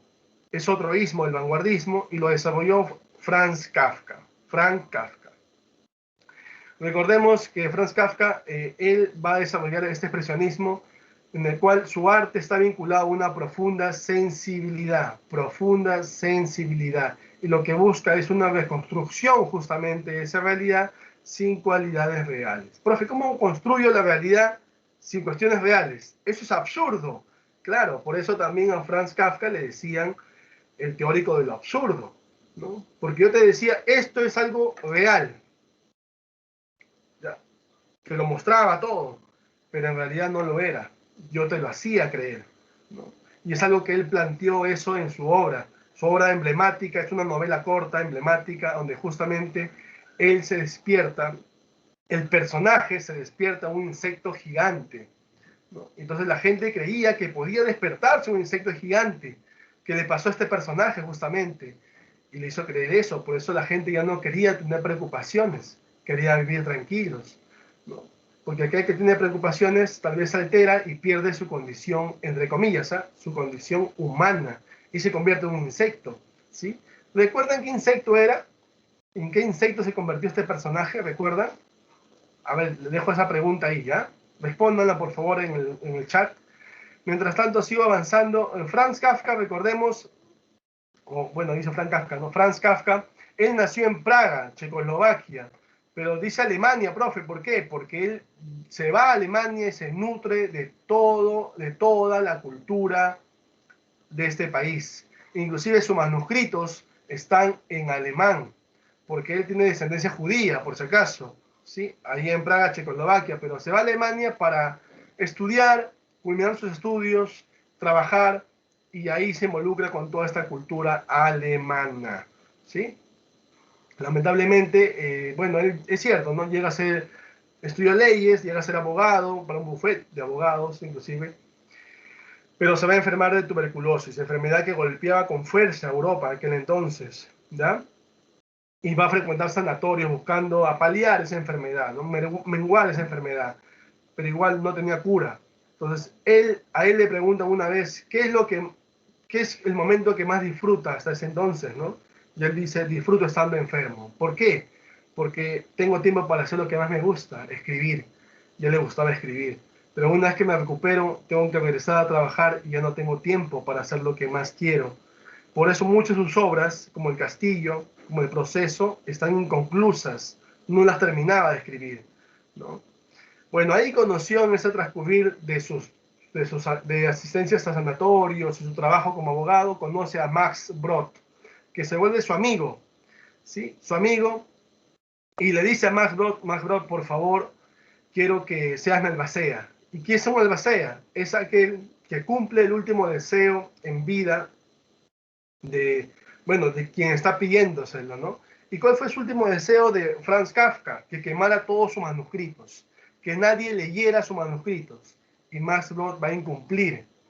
Va a cumplir aquella petición de Franz Kafka y no va a destruir sus manuscritos, más bien los va a publicar. Profe, inconcluso, sí, inconclusos los va a publicar, ¿sí? Como El Castillo, como El Proceso, por ejemplo. Y otras obras más que él publicó también es La Muralla China, Carta a mi padre, que justamente Carta a mi padre da a conocer el vínculo entre Franz Kafka y su padre, ¿no? Que no tenían una buena relación, ya que el padre era autoritario, prepotente, imponía, miren lo que quería estudiar, ¿no? Él no quería estudiar Derecho, pero por el padre lo va a hacer. Y va a trabajar también por el padre, ¿no? O sea, por lo que quería que sea el padre, ¿no? Pero en realidad no quería hacerlo, ¿no? Bueno, al final, buscando curarse, llega hasta Viena y ahí va justamente a perder la vida, ¿no? Ahora les pregunto otra vez, vamos, ¿en qué insecto es el que se transformó este personaje de Franz Kafka? Ya, el personaje se llama Gregorio Samsa. ¿En qué insecto despertó Gregorio Samsa? Convertido, ¿no? ¿Qué insecto? En un escarabajo, dice Américo. Ya, ¿alguien más? A ver. Recordemos, el autor es Franz Kafka y Kafka dice en la obra, bueno, en el caso de Gregorio Samsa, ¿no? Despertó, convirtió en un insecto gigante. ¿Qué insecto era? Muy bien, Américo dice escarabajo, mosca. Grecia, Ángela dice grillo. Bueno, el autor, cuando usted, Sharon cucaracha, dice, ¿no? Cuando el autor mismo dice, despertó un insecto gigante, pero no dice qué insecto. Y todo queda, como ustedes acaban de mencionar, en la imaginación de la persona. Y dice, ¿qué insecto? Una cucaracha, un grillo, una mosca, un escarabajo, ¿no? Entonces ya ahí juega, ¿no? Juega con la parte, digamos, de la imaginación de la persona. Pero en realidad el autor, muy bien, Jafet, dice solo es un insecto, nada más, ¿ya? Interesante postura la de Kafka, ¿no? Siempre tratando de hacer pensar a las personas, ¿no? Imaginándose sobre todo. Y aquí vamos al mundo kafkiano, justamente, ese mundo kafkiano donde el hombre se encuentra en un mundo opresivo, miren, el hombre, hay un mundo opresivo, donde ese mundo hace que el hombre se sienta huérfano, desamparado, culpable de algo que no ha cometido, que no puede explicarse qué cosa es lo que está haciendo, por qué lo hace, no se explica, ¿no? O por qué lo hizo, tampoco se explica, ¿sí? Los personajes viven en un mundo de incertidumbre, menciona, donde hay una sensación de angustia, no sabemos lo que va a pasar, la vida rutinaria, y muchas veces nos encontramos solos, ¿no? Solos. Ese es el mundo kafkiano, justamente, que plantea este autor, este mundo. Y como profe, entonces venzo la vida rutinaria, la soledad, esa sensación de angustia, dándome cuenta de la capacidad que tengo yo, ¿no? De salir adelante. Si hay angustia, bueno, no me desespero, espero que suceda y yo voy a afrontar porque tengo el conocimiento para poder hacerle frente, ¿sí? Tengo la experiencia para hacerle frente. Y si no, veo la manera de salir adelante, pero no puedo quedarme ahí sin avanzar, ¿sí? Y si vives de una manera rutinaria, profe, ¿cómo haces para romper la rutina? Bueno, lo que hacemos todos los días ahorita, por ejemplo, hasta tenemos clase, tenemos que ir a trabajar, tenemos que estudiar, pero tenemos que darle, como se dice, ese motivo, ¿no? Que hablaba justamente los existencialistas, Jean-Paul Sartre, Albert Camus, darle ese sentido de que si hacemos esa vida rutinaria es por alguien, es por algo, es para lograr algo, ¿sí? Para nosotros mismos, para nuestro entorno, por eso lo hacemos. Entonces la vida rutinaria ya no solamente es eso, no solamente es rutina, sino también hay motivos para que esa rutina se dé día a día, ¿no? Este llamado expresionismo tiene su base en el esencialismo, por si acaso. Se contraponen uno con otro, ¿ya? Y bueno, la soledad es importante vivir con ella, pues. Convivir con ella es muy importante, ¿no? Porque mayormente estamos solos, a pesar de tener de repente personas a nuestro alrededor, porque no compartimos ideas, no compartimos emociones muchas veces en común. Entonces, eso nos hace sentir solos. Pero si yo lo siento, si yo lo pienso, es suficiente. No tiene que agobiarme la soledad, ¿sí? Bueno, ese es el mundo kafkiano que nos plantea este autor, pero nos dice también cómo hacerle frente. Y hay que entenderlo de esa manera, ¿sí? Muy bien. Y aquí la obra de Kafka refleja, dice, el desasosiego, la intranquilidad íntima del hombre contemporáneo. O sea, este es un problema del hombre actual. Siglo XX, siglo XXI, sigue siendo actual. El hombre vive de esta manera, su día a día, con angustia, con soledad, pero ya sabemos cómo hacerle frente, ¿cierto? Muy bien. Y aquí la obra más importante es una novela corta de Franz Kafka llamada La Metamorfosis, donde el tema principal habla de la deshumanización del hombre. Vemos temas también como la soledad, la explotación.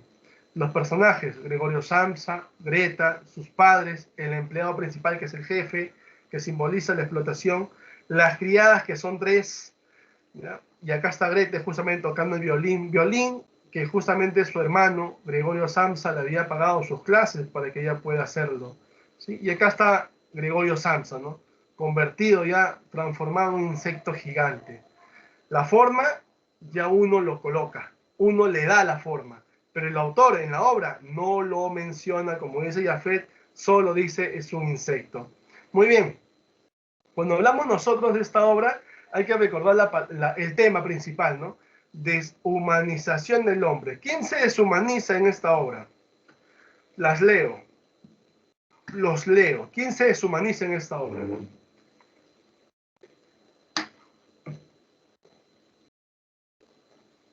¿Quién se deshumaniza? Vamos. Se deshumaniza Gregorio, la hermana, los padres, el empleado, se deshumanizan todos. ¿Quién se deshumaniza? O nadie se deshumaniza. O el que lee se deshumaniza de repente, puede ser, ¿no? Este autor es interesante porque ya le otorga un grado de sensibilidad justamente a la obra, ¿no? Y acá quien se deshumaniza, quien pierde la condición humana, no es Gregorio, por si acaso. ¿Pero por qué no, profe? Si Gregorio se transforma en un insecto, ya no es humano. Pero el humano no tanto es en la forma. Lo humano es solo en los sentimientos que yo tengo. Eso me hace ser humano. Más allá de la razón, son los sentimientos que yo tengo hacia mí, hacia otras personas, ¿sí? Y Gregorio Samsa amaba a su hermana, amaba a sus padres, a pesar que toda la familia dependía solo de él, ¿sí? Él quería a su familia. Pero una vez se transformado en convertido en este insecto gigante, los padres van a rechazarlo. Al final, su hermana, que tanto amaba, y que ella también amaba, por supuesto, ella también lo amaba a él, va a sentir repudio por él. Es decir, la familia se va a deshumanizar. Profe Gregorio, no. Él sí seguía siendo Gregorio Samsa, ¿sí?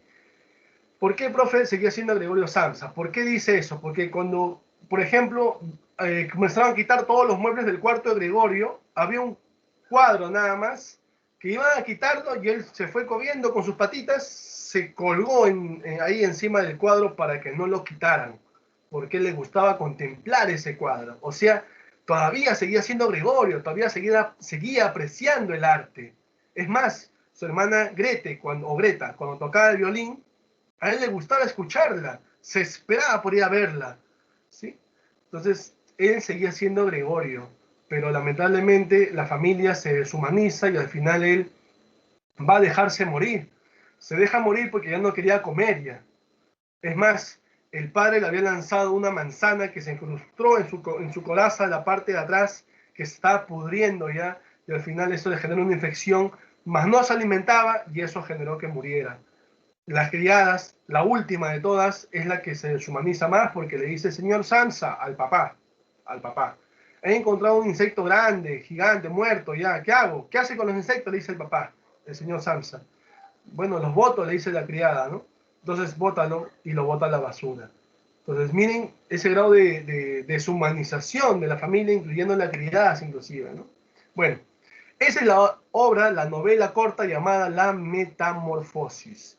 Continuamos entonces, vamos a entrar aquí a la narrativa norteamericana, a los maestros de esta novela norteamericana llamada La Generación Perdida, que se da en la primera mitad del siglo XX. Justamente ellos van a participar de esta Primera Guerra Mundial y al su regreso, profe, ¿cómo participan? Bueno, en el caso de Ernest Hemingway, él fue conductor de la Cruz Roja, de la ambulancia de la Cruz Roja, y tenía no solamente que conducir, también trasladar heridos, muertos, y todo ese trauma, no solamente lo vive él, también lo vive Scott Fitzgerald, John Dos Passos, Henry Miller, entre otros más de esta generación perdida. Sí, aquí están justamente sus fotitos de ellos, ¿no? Bueno, William Faulkner también está. Bueno, una vez que culminan la Primera Guerra Mundial, su participación de ellos ahí, regresan a Estados Unidos y se encuentran con una sociedad que está plagada de problemas sociales, ¿no? Sumergidas en alcohol, en aventura, en violencia, y ellos también se van a involucrar justamente en el alcohol y la violencia, en la vida aventurera. Y por ese motivo se buscaba exiliarlos. ¿Y a dónde lo exilian? A París. Y en París justamente los va a juntar en el llamado núcleo, ¿sí?, de la escritura norteamericana, los va a agrupar Gertrude Stein. Y lo agrupa William Faulkner, con su, bueno, él es autor de la novela El sonido de la furia, John Dos Passos, Manhattan Transfer, Scott Fitzgerald, el curioso caso de Benjamin Button, no sé si han visto, inclusive fue llevado a la pantalla grande, un hombre que nació con más de 80 años y conforme pasaban los años iba, como se dice, rejuveneciéndose, ¿no? Interesante novela de Scott Fitzgerald, inclusive fue creado por el actor es Brad Pitt, si no me equivoco, el curioso caso de Benjamin Button. Bueno, y encontramos al máximo representante de esta generación perdida, Ernest Hemingway. Profe, usted habló hace un momento, mi primera mitad del siglo XX, generación perdida. ¿Qué influencia había entonces? ¿De qué movimiento va a influenciar a la generación perdida? ¿Qué movimiento va a influenciar a Ernest Hemingway, a John Dos Passos, a Scott Fitzgerald, a William Faulkner? William Faulkner, por si acaso, es premio Nobel 1949. ¿Ya? Y Ernest Hemingway, profe, premio Nobel 1954. Bueno, Ernest Hemingway nació en Oak Park, Chicago. Escribió artículos periodísticos, era periodista. Dijimos que participó en la Primera Guerra Mundial. Y Gertrude Stein con Ezra Pound van a agruparlos a todos ellos. Inclusive Gertrude Stein le dice a Ernest, ya ustedes están en París, ya tienen otro tipo de vida, otra calidad de vida. Por favor, no quiero que ustedes regresen a Estados Unidos y después nos digan que se convirtieron en parte de la generación perdida. Ella le da el título a esta generación, Gertrude Stein, la generación perdida, porque al final se van a perder. Otra vez regresan al alcohol, a la violencia. Ernest Hemingway se casó 3 veces, las 3 veces fracasó en su matrimonio, sus hijos no lo querían ver ya, sus amigos se iban muriendo poco a poco de su generación, incluyendo su mejor amigo James Joyce, el creador del monólogo interior, también murió también, y él se sentía solo, y solo en la puerta de su casa, bueno, ya enloquecido ya, se va a suicidar, ¿sí? Él obtuvo el premio Nobel en 1954, en el 53 obtiene el premio Pulitzer con la obra, la novela corta El viejo y el mar. Y muchas de sus obras hablan de su vida aventurera, porque le gustaba la pesca, como se aprecia en El viejo y el mar, la pesca le inventaba a él, el safari, le gustaba también, la tauromaquia, la corrida de toros, también le gustaba a Ernest Hemingway. Muy bien, profe, ¿y cuál es el movimiento que influencia a esta generación perdida? Si hablamos que es la primera mitad del siglo XX, o sea, y usted dijo hace rato que cualquier movimiento, generación, grupo, que surgiera del siglo XX hacia adelante, influencia de qué movimiento va a haber. Usted lo dijo. A ver, díganme ustedes, ¿qué movimiento es? Los escucho, los leo, vamos. El tiempo nos gana. ¿Qué movimiento es? Vamos, lo acabamos de ver ahorita. Ahorita lo hemos visto. Ahorita. Hace un ratito, antes de que hablamos de generación perdida. ¿Qué movimiento era? Vanguardia. Muy bien, Nadia. La vanguardia, el vanguardismo es el movimiento que influencia, recuerden, cualquier movimiento, grupo, generación que surge del siglo XX hacia adelante, influencia de la vanguardia. Muy bien, Nalia. Otras obras de nuestro amigo Ernest Hemingway: El sol también sale, Adiós a las armas, Muerte en la tarde, ¿Por quién doblan las campanas? Esta obra, ¿Por quién doblan las campanas?, retrata justamente la Guerra Civil Española. La Guerra Civil Española. ¿Por quién doblan las campanas? Justamente se retrata en la Guerra Civil Española. ¿Ya? Y otra obra, profe, Fiesta, o también se llama París era una fiesta, también le dice. ¿Ya? Y su novela emblemática, El viejo y el mar, donde justamente el tema principal es la perseverancia. Pero también recordemos que en el examen de admisión han colocado así, la lucha por alcanzar, el ideal, dice. La lucha por alcanzar el ideal. ¿Cómo se llama eso? En una palabra: perseverancia. O le dicen la lucha por alcanzar el ideal. Perseverancia, en una palabra nada más, ¿no? Bueno, ahí ustedes ya han tomado apunte, es lo mismo, perseverancia o la lucha por alcanzar el ideal. Profe, y Santiago, así se llama el personaje, es el anciano pescador, y Manolín es su amigo de Santiago, un muchacho que desde muy pequeño siempre lo apoyó, colaboró con Santiago para que pueda salir a pescar, preparaba los anzuelos y todo lo demás. Pero ya el padre, en este caso de Manolín, no quería que salga con el viejo Santiago porque ya estaba salado, dice, ¿no? Llevaba 84 días sin pescar nada. Y en ese día 84, él justamente sale a pescar y va a lograr pescar este enorme pez, el pez marlín. Profe, ¿pez marlín? Profe, pez espada. Sí, es pez espada, pero se llama pez marlín. Marlín se llama el pez. Pez espada, profe, ya. Pez espada, pero le dicen pez marlín, le dicen en la obra, por si acaso, ¿ya? Y lo va a pescar después de 84 días. Miren, 84 días sale a la mar y lo logra pescar. Pero no fue fácil. ¿Cuántos días va a luchar con el marlín? 3 días de lucha. 3 días de lucha para poder lograr pescarlo con el marlín. Una vez que logra pescarlo, lo ata a su bote y comienza a remar para llegar a la orilla. Pero la sangre se diluía ahí en el mar. ¿Y qué atrajo? Atrajo tiburones. Y los tiburones comenzaban a atacar su marlín, comenzaban a comerse su marlín. Y Santiago comenzaba a pelear con el tiburón. Mató un tiburón. Al segundo lo logró herir con un arpón y se llevó a su arpón. Y los tiburones, conforme comenzaban, llegaban más y comían más. Y al final Santiago seguía remando, remando. Y cuando llegó a la orilla, solamente le quedó cabeza, espinazo y cola. Santiago se fue triste a su chocita, a su casa. Se echó a dormir cansado. Al día siguiente, Manolín preparaba el desayuno y le dice: Santiago, has logrado una gran pesca. El tamaño del pez es enorme, le dice, pero no llegó entero, le dice, los tiburones se lo comieron. No importa, ahora todos los pobladores están hablando de ti, que eres Santiago, en aquella épocas mozas, ¿no? Cuando tú dabas de comer a todos los pescadores, a todos los pueblos. Eso quería, pero no se logró. No importa, ahora todos sí han vuelto a hablar de ti y continúan hablando de ti. Y una buena noticia, mañana volvemos a la mar juntos otra vez. Y así que Santiago y Manolín vuelven a la pesca de ahí en adelante, ¿no? Pero miren, aquí se ve la solidaridad. ¿De quién? De Manolín con Santiago.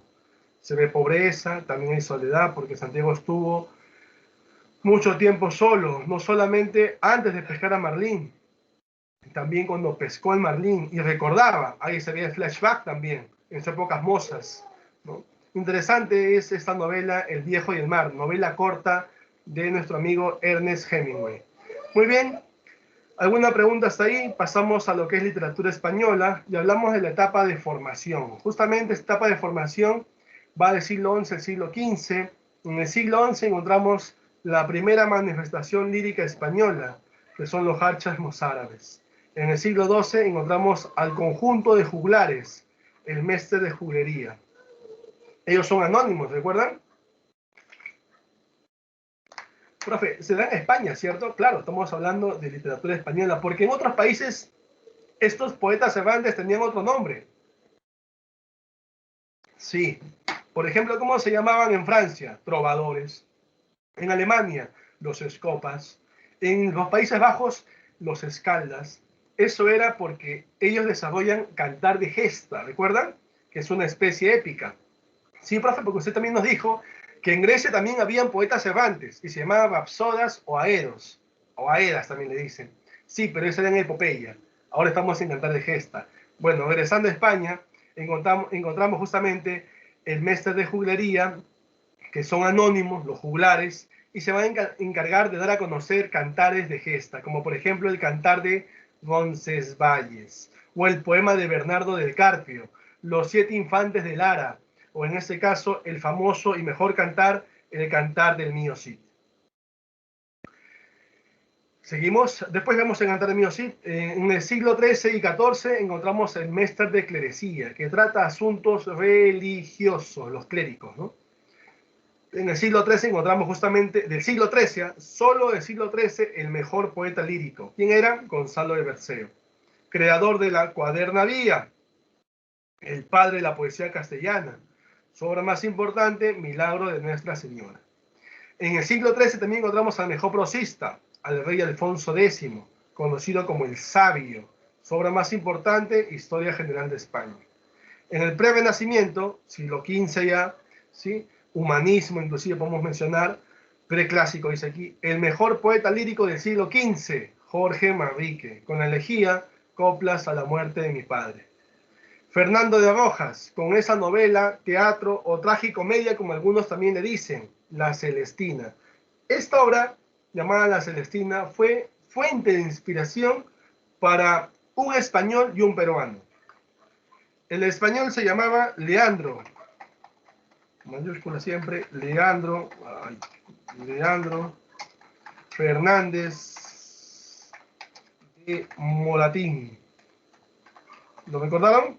Su obra, El sí de las niñas. Ya lo recordaron seguro. Y en el Perú, profe, ¿quién estaba? Bueno, ahí encontramos a Manuel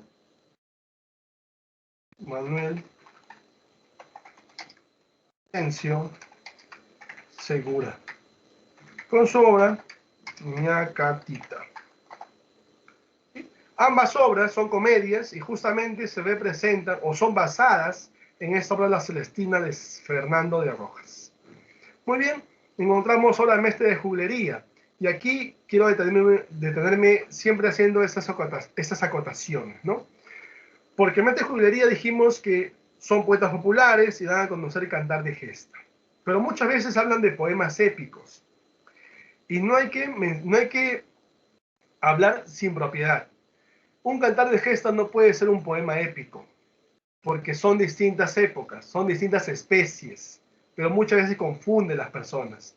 Inclusive no sé si han visto cuando promocionan la Odisea por televisión nacional, en Canal 7, recuerdo una vez escuché, el año pasado creo que fue, que decían, el poema épico más importante, la epopeya, la Iliada, dice, ¿no?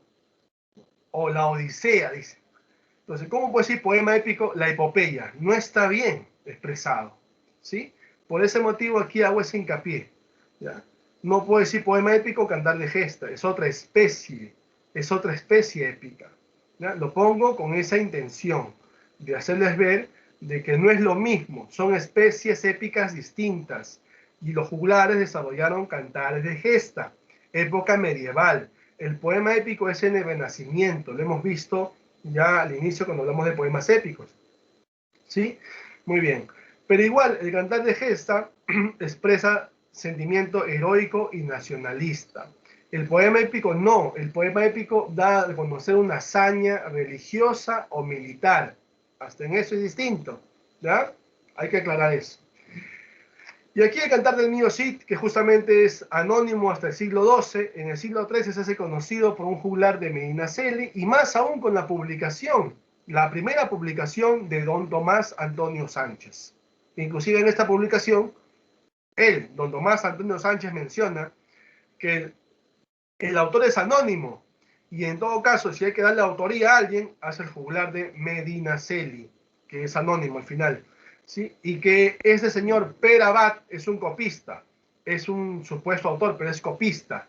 Pedro Abad no es el autor, es anónimo por si acaso, ¿ya? Y el Cantar del Niño Cid, recordemos, es el primer monumento de la literatura española, con un valor histórico, lingüístico, sociológico y literario, ¿sí? Tema del Cantar del Niño Cid, la recuperación del honor, no solamente de Cid, también de las hijas, porque las hijas van a ser, digamos, violentadas, ¿no?, en la afrenta de Corpes, ¿sí? La lealtad que siempre el Cid va a tener a pesar de que el rey Alfonso VI lo expulsa, lo destierra. Igual él seguía unificando España a nombre del rey Alfonso VI, o sea, leal a pesar de todo. El amor que él sentía por su patria, porque quería unificar la nación, quería unificar España, y el amor hacia su esposa y hacia sus hijas también, por supuesto. Acá los personajes, profe del cristianismo, importante ese cristianismo, porque de esta manera esos pueblos moros le impartían esta religión cristiana y se unificaban a España. Importante ese cristianismo también como tema. ¿Ya? Son temas que se desarrollaron en el Cantar del Niño Cid. Los personajes, encontramos a Cid, que se llama Rodrigo Díaz de Vivar, lucha contra los moros, de esa manera unifica España poco a poco, a nombre del rey Alfonso VI, su esposa Jimena y sus hijas Elvira y Sol. Elvira y Sol van a ser desposadas por los infantes de Carrión, don Diego y don Fernando, que al final ellos, por una cuestión de venganza contra el Cid, van a maltratar a las hijas del Cid, Elvira y Sol, en la llamada afrenta de Corpes.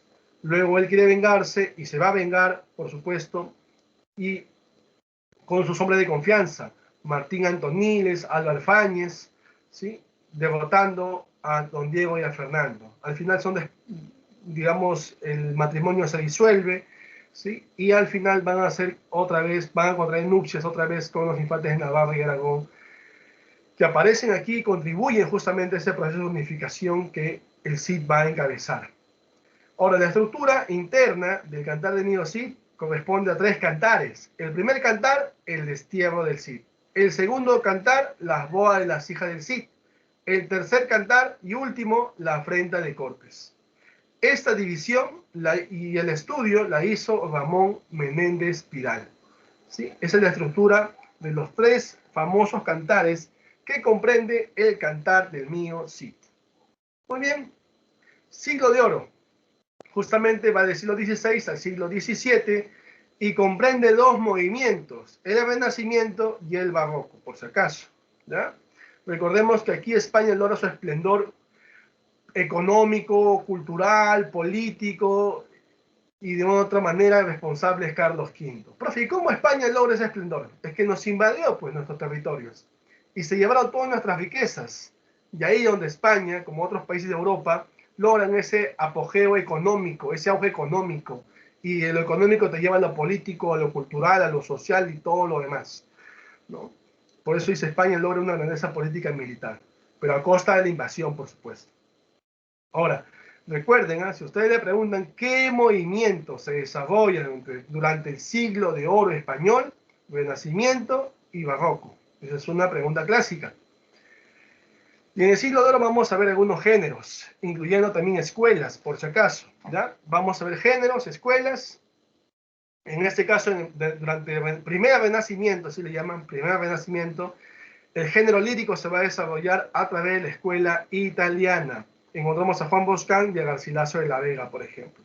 La poesía italiana influye en la lírica castellana, ¿sí? Hay versos en decasílabos, versos de 11 sílabas, comprendía 11 sílabas, estructuras, combinaciones, tercetos, sonetos, lira, octava real. Las especies poéticas, hay elegía, hay canción, hay oda, hay epístola, ¿sí? Encontramos todo ello.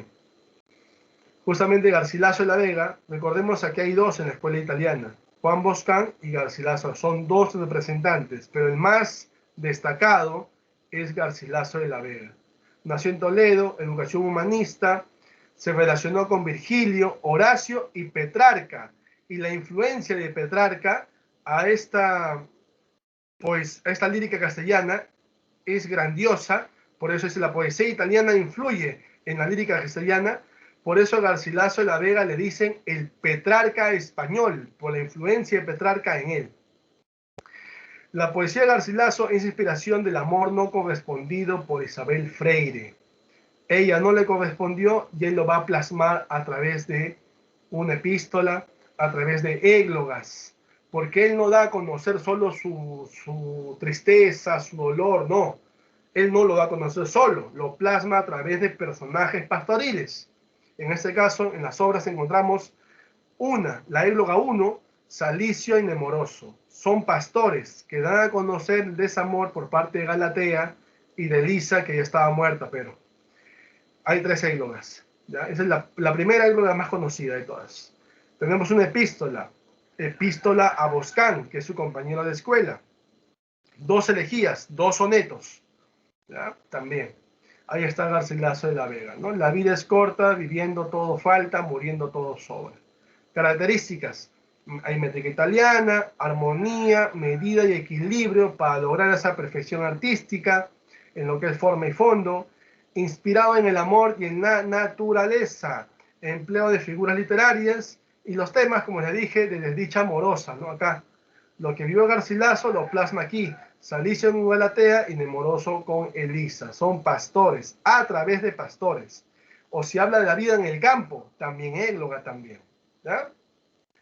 Aquí viene el segundo renacimiento. O sea, en el primer renacimiento encontramos la escuela italiana. En el segundo renacimiento encontramos la escuela no solamente salmantina, sino la escuela sevillana de Fernando de Herrera.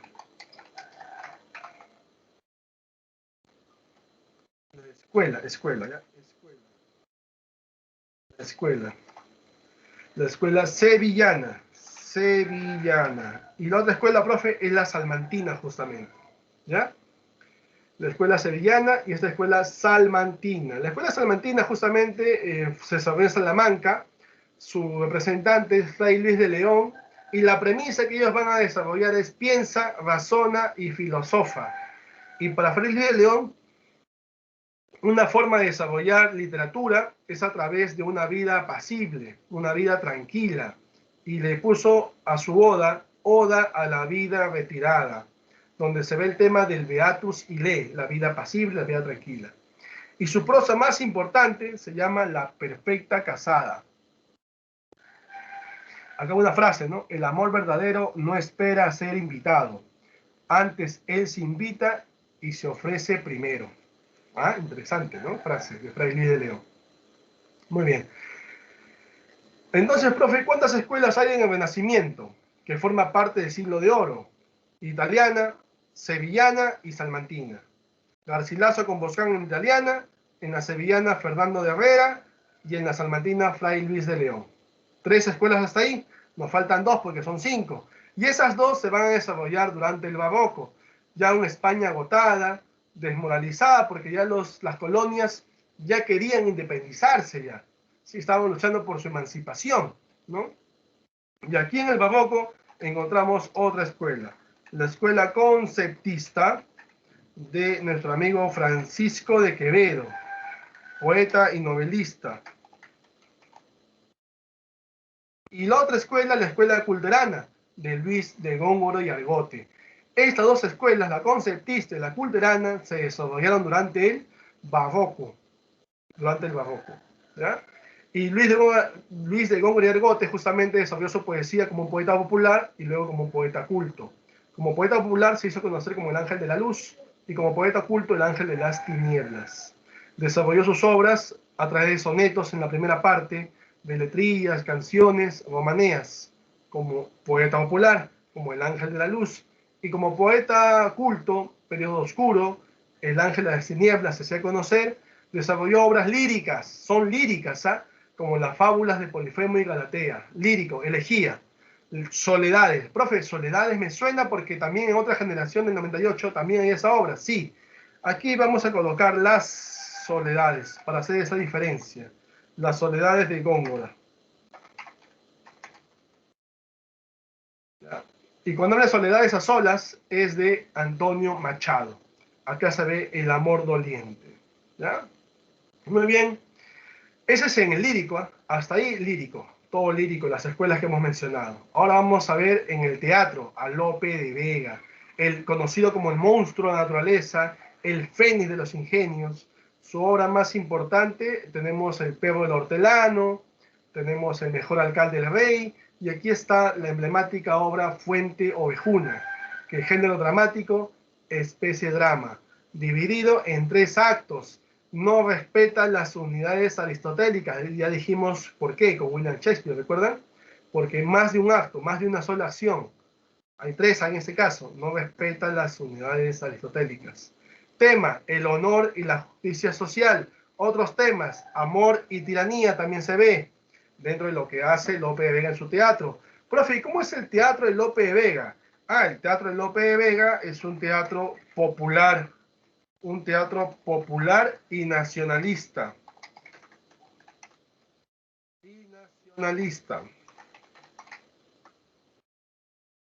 Es el teatro de Lope de Vega, ¿sí?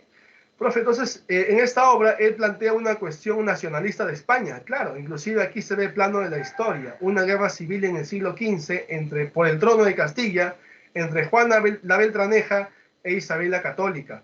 Al final Isabel la Católica triunfa y por ese motivo es uno de los personajes de esta obra, Fuente Ovejuna. En los Reyes Católicos ella aparece, Isabel de Castilla con Fernando de Aragón, pero te da a conocer como Isabel la Católica, ahora conocida como Isabel de Castilla, logra ese trono en la obra de Lope de Vega, o sea, tiene un plano histórico, ¿ya? Por eso nacionalista. Popular porque está vinculado al pueblo, a los comuneros, a los villanos, como le decían, en Fuente Ovejuna. Tenemos a Laurencia, Jacinta, Pascuala, las labradoras, tenemos a Esteban, que es el papá de Laurencia, Alonso, que es el alcalde, uno de los alcaldes, porque Esteban también hacía el alcalde, Frondoso, que es el pretendiente de Laurencia, Mengo, que es el gracioso de este drama, y este es el hombre que desencadena todo, ¿no? Fernán Gómez y Guzmán, es un comendador mayor, como dice aquí, pero es abusivo, es cruel con los villanos de Fuente Ovejuna, abusa de las mujeres, maltrata a los hombres, denigra a las mujeres también, por supuesto, y al final todo el pueblo de Fuente Ovejuna lo va a matar a él, porque por los constantes abusos y atropellos que cometía con cada uno de ellos, de los villanos. Ortuño y Flores son los hombres de confianza de Fernán Gómez. Ortuño muere justamente a manos también de los pobladores, ¿sí? Defendiendo a Fernán Gómez y Guzmán, y Flores huye a contar a los Reyes Católicos qué es lo que había pasado, ¿no? Y aquí está Rodríguez Telle de Girón, que es el maestre de Calatrava, que es el que va a investigar la muerte de Fernán Gómez y Guzmán a manos del pueblo de Fuente Ovejuna. Si a ustedes le preguntan quién mató a Fernán Gómez y Guzmán, quién mató al comendador, Fuente Ovejuna. ¿Y por qué lo mató? Por los abusos constantes. Al final los Reyes Católicos perdonan al pueblo y el pueblo es liberado. Profe, ¿y quién encabezó esta lucha contra este comendador para que lo mataran? Laurencia. Laurencia es la heroína de esta obra, ¿sí? Muy bien, seguimos, encontramos a Pedro Calderón de la Barca. Su teatro se desarrolló igual que Lope en el barroco, pero aquí este teatro que desarrolla Pedro Calderón de la Barca, que es el discípulo de Lope de Vega, es un teatro universal. Ya no habla de España ya. Es un teatro universal y reflexivo, filosófico reflexivo, como dice ahí en la diapositiva, ¿ya? Y buscaba que su personaje reflexione sobre su actuar, medite, piense lo que ha hecho y que no lo vuelva a hacer, por supuesto. Eso es lo importante de la reflexión. El lenguaje culto, por supuesto, de Pedro Calderón de la Barca no es popular como lo era con Lope de Vega, ¿no? A pesar de ser su discípulo. Y aquí encontramos también obras como El alcalde de Zalamea, por ejemplo, de Pedro Calderón de la Barca, otras obras dramáticas también. Y la más importante, y la segunda obra más importante, es La vida es sueño. Género dramático, especie de drama, introduce el cómico Clarín. Rosaura aquí es la heroína, que es la sobrina del rey Basilio, pero es la hija, Rosaura es la hija no reconocida de Clotaldo, ¿ya? Oposiciones entre lo que es pasión y libertad, ¿ya? Segismundo justamente buscaba esa libertad, y Segismundo iba pasado a ser un rey, digamos, malévolo, pero luego se transforma en uno benévolo, porque reflexiona su actuar justamente, ¿no? El tema es la lucha por la libertad, y si a ustedes le preguntan, ¿quién liberó a Segismundo de la torre? Porque estaba en una torre, está la imagen, en una torre. Este hombre que aparece frente a Segismundo es Clotaldo, su ayo, quien lo protegía, lo cuidaba a Segismundo. Y la pregunta es, ¿quién liberó a Segismundo? El pueblo. el pueblo libera a Segismundo, viendo de que él sea el próximo rey de Polonia. Polonia es el lugar donde justamente reinaba Basilio, padre de Sigismundo, que lo había recluido en esa torre, ¿no? Ya que Astolfo, rey de Ucrania, de Moscovia, quería ser rey, pero había llevado a la quiebra a ese país, por lo tanto no podías. Aparte, Basilio tenía un heredero, y el pueblo se entera, y lo va a liberar, y él va a asumir, y se va a convertir de ser un príncipe desposeído en un rey benévolo. ¿Y quién motivó, quién impulsó al pueblo a liberar a Sigismundo? Rosaura, que es de... Muy bien, encontramos también a Estrella, que es la sobrina de Basilio. Encontramos a Clarín, que es el gracioso de esta obra. Mengo es a Fuente Vejuna, como Clarín es a La vida de sueño. Muy bien. Y para terminar ya encontramos en novela a Miguel de Cervantes Saavedra, conocido como el Manco del Espanto. Él desarrolló también otras obras en lo lírico, por ejemplo, El viaje de Parnaso, en el dramático, El gallardo español. Encontramos en lo que es novela, la novela picaresca, así le dicen, novela picaresca. Encontramos Rinconete y Cortadillo. Encontramos la novela pastoril, La Galatea, ¿sí? Son tipos de novela que desarrolló Cervantes. Profe, hay otra novela también picaresca que se desarrolló durante el Barroco y es anónima. Sí. ¿Cómo se llama, profe, esa novela? Se llama El Lazarillo de Tormes. Anónimo, por si acaso, y se desarrolló durante el Barroco. ¿Ya? Y la obra más importante aquí encontramos El ingenioso hidalgo Don Quijote de la Mancha. El propósito de esta novela era acabar con las novelas justamente de caballería. Era satirizar las novelas de caballería, pero acabar con ellas, porque había gente que leía y se creían ya caballeros para rescatar doncellas, enfrentarse a ejércitos o a gigantes que eran molinos de viento. Pues ese es el propósito. La publicación se da en dos partes y en vida, por si acaso, de Miguel de Cervantes Saavedra. La primera, en 1605, consta de 52 capítulos. La segunda, en 1615, 10 años después, consta de 74 capítulos y al final mató a su personaje. Él va a, bueno, crea dos arquetipos. El Quijote, que es símbolo del idealismo, y Sancho, el símbolo del materialismo, lo práctico. Hubo un estudioso, inclusive Madariaga, que propone este cambio de los personajes dentro de la obra, se aprecia, ¿no? Dice que el Sancho se va a quijotizar y el Quijote se va a sanchificar, cambio de los roles de los personajes, y sí se ve eso en la obra. Y Madariaga es un estudioso que hace notar este punto, ¿no? La quijotización de Sancho y la sanchificación del Quijote. Profe, ¿cuántos personajes tenía esta novela? Tenía más de 600 personajes. Algunos de ellos vamos a mencionar los que son los más importantes, como Aldonza Lorenzo, que es Dulcinea del Toboso, su nombre verdadero. El mismo Quijote, su nombre es Alonso Quijano, que es conocido también como el Caballero de la Triste Figura. Y el más importante de ellos es Sansón Carrasco, porque él genera el desenlace en esta obra. Se disfraza primero como el Caballero de los Espejos y se enfrenta al Quijote y pierde, y luego se disfraza otra vez como el Caballero de la Blanca Luna, se enfrenta al Quijote y le gana, y por ese motivo regresa el Quijote a su casa, porque las sobrinas del Quijote le pidieron a Sansón Carrasco que él lo devolviera a la casa, y la única forma era recobrándole la cordura y ganándole una apuesta en un duelo de caballeros, y es lo que hizo Sansón Carrasco, ¿sí? Bueno, el caballo en que iba el Quijote se llamaba Rocinante, ahí está, Rocinante, el caballo del Quijote, y Sancho Panza, su fiel escudero, como está en la imagen también, ¿sí? Se llamaba su burrito, su medio de transporte se llamaba Rucio. Recuerden que esta novela es la mejor novela del siglo de oro español, y la primera, la mejor y primera, ¿sí? Es la más importante, recordemos ello. Y, profe, la segunda, La vida de sueño, de Pedro Calderón de la Barca. Muy bien, señoritas, jóvenes, eso es todo por hoy.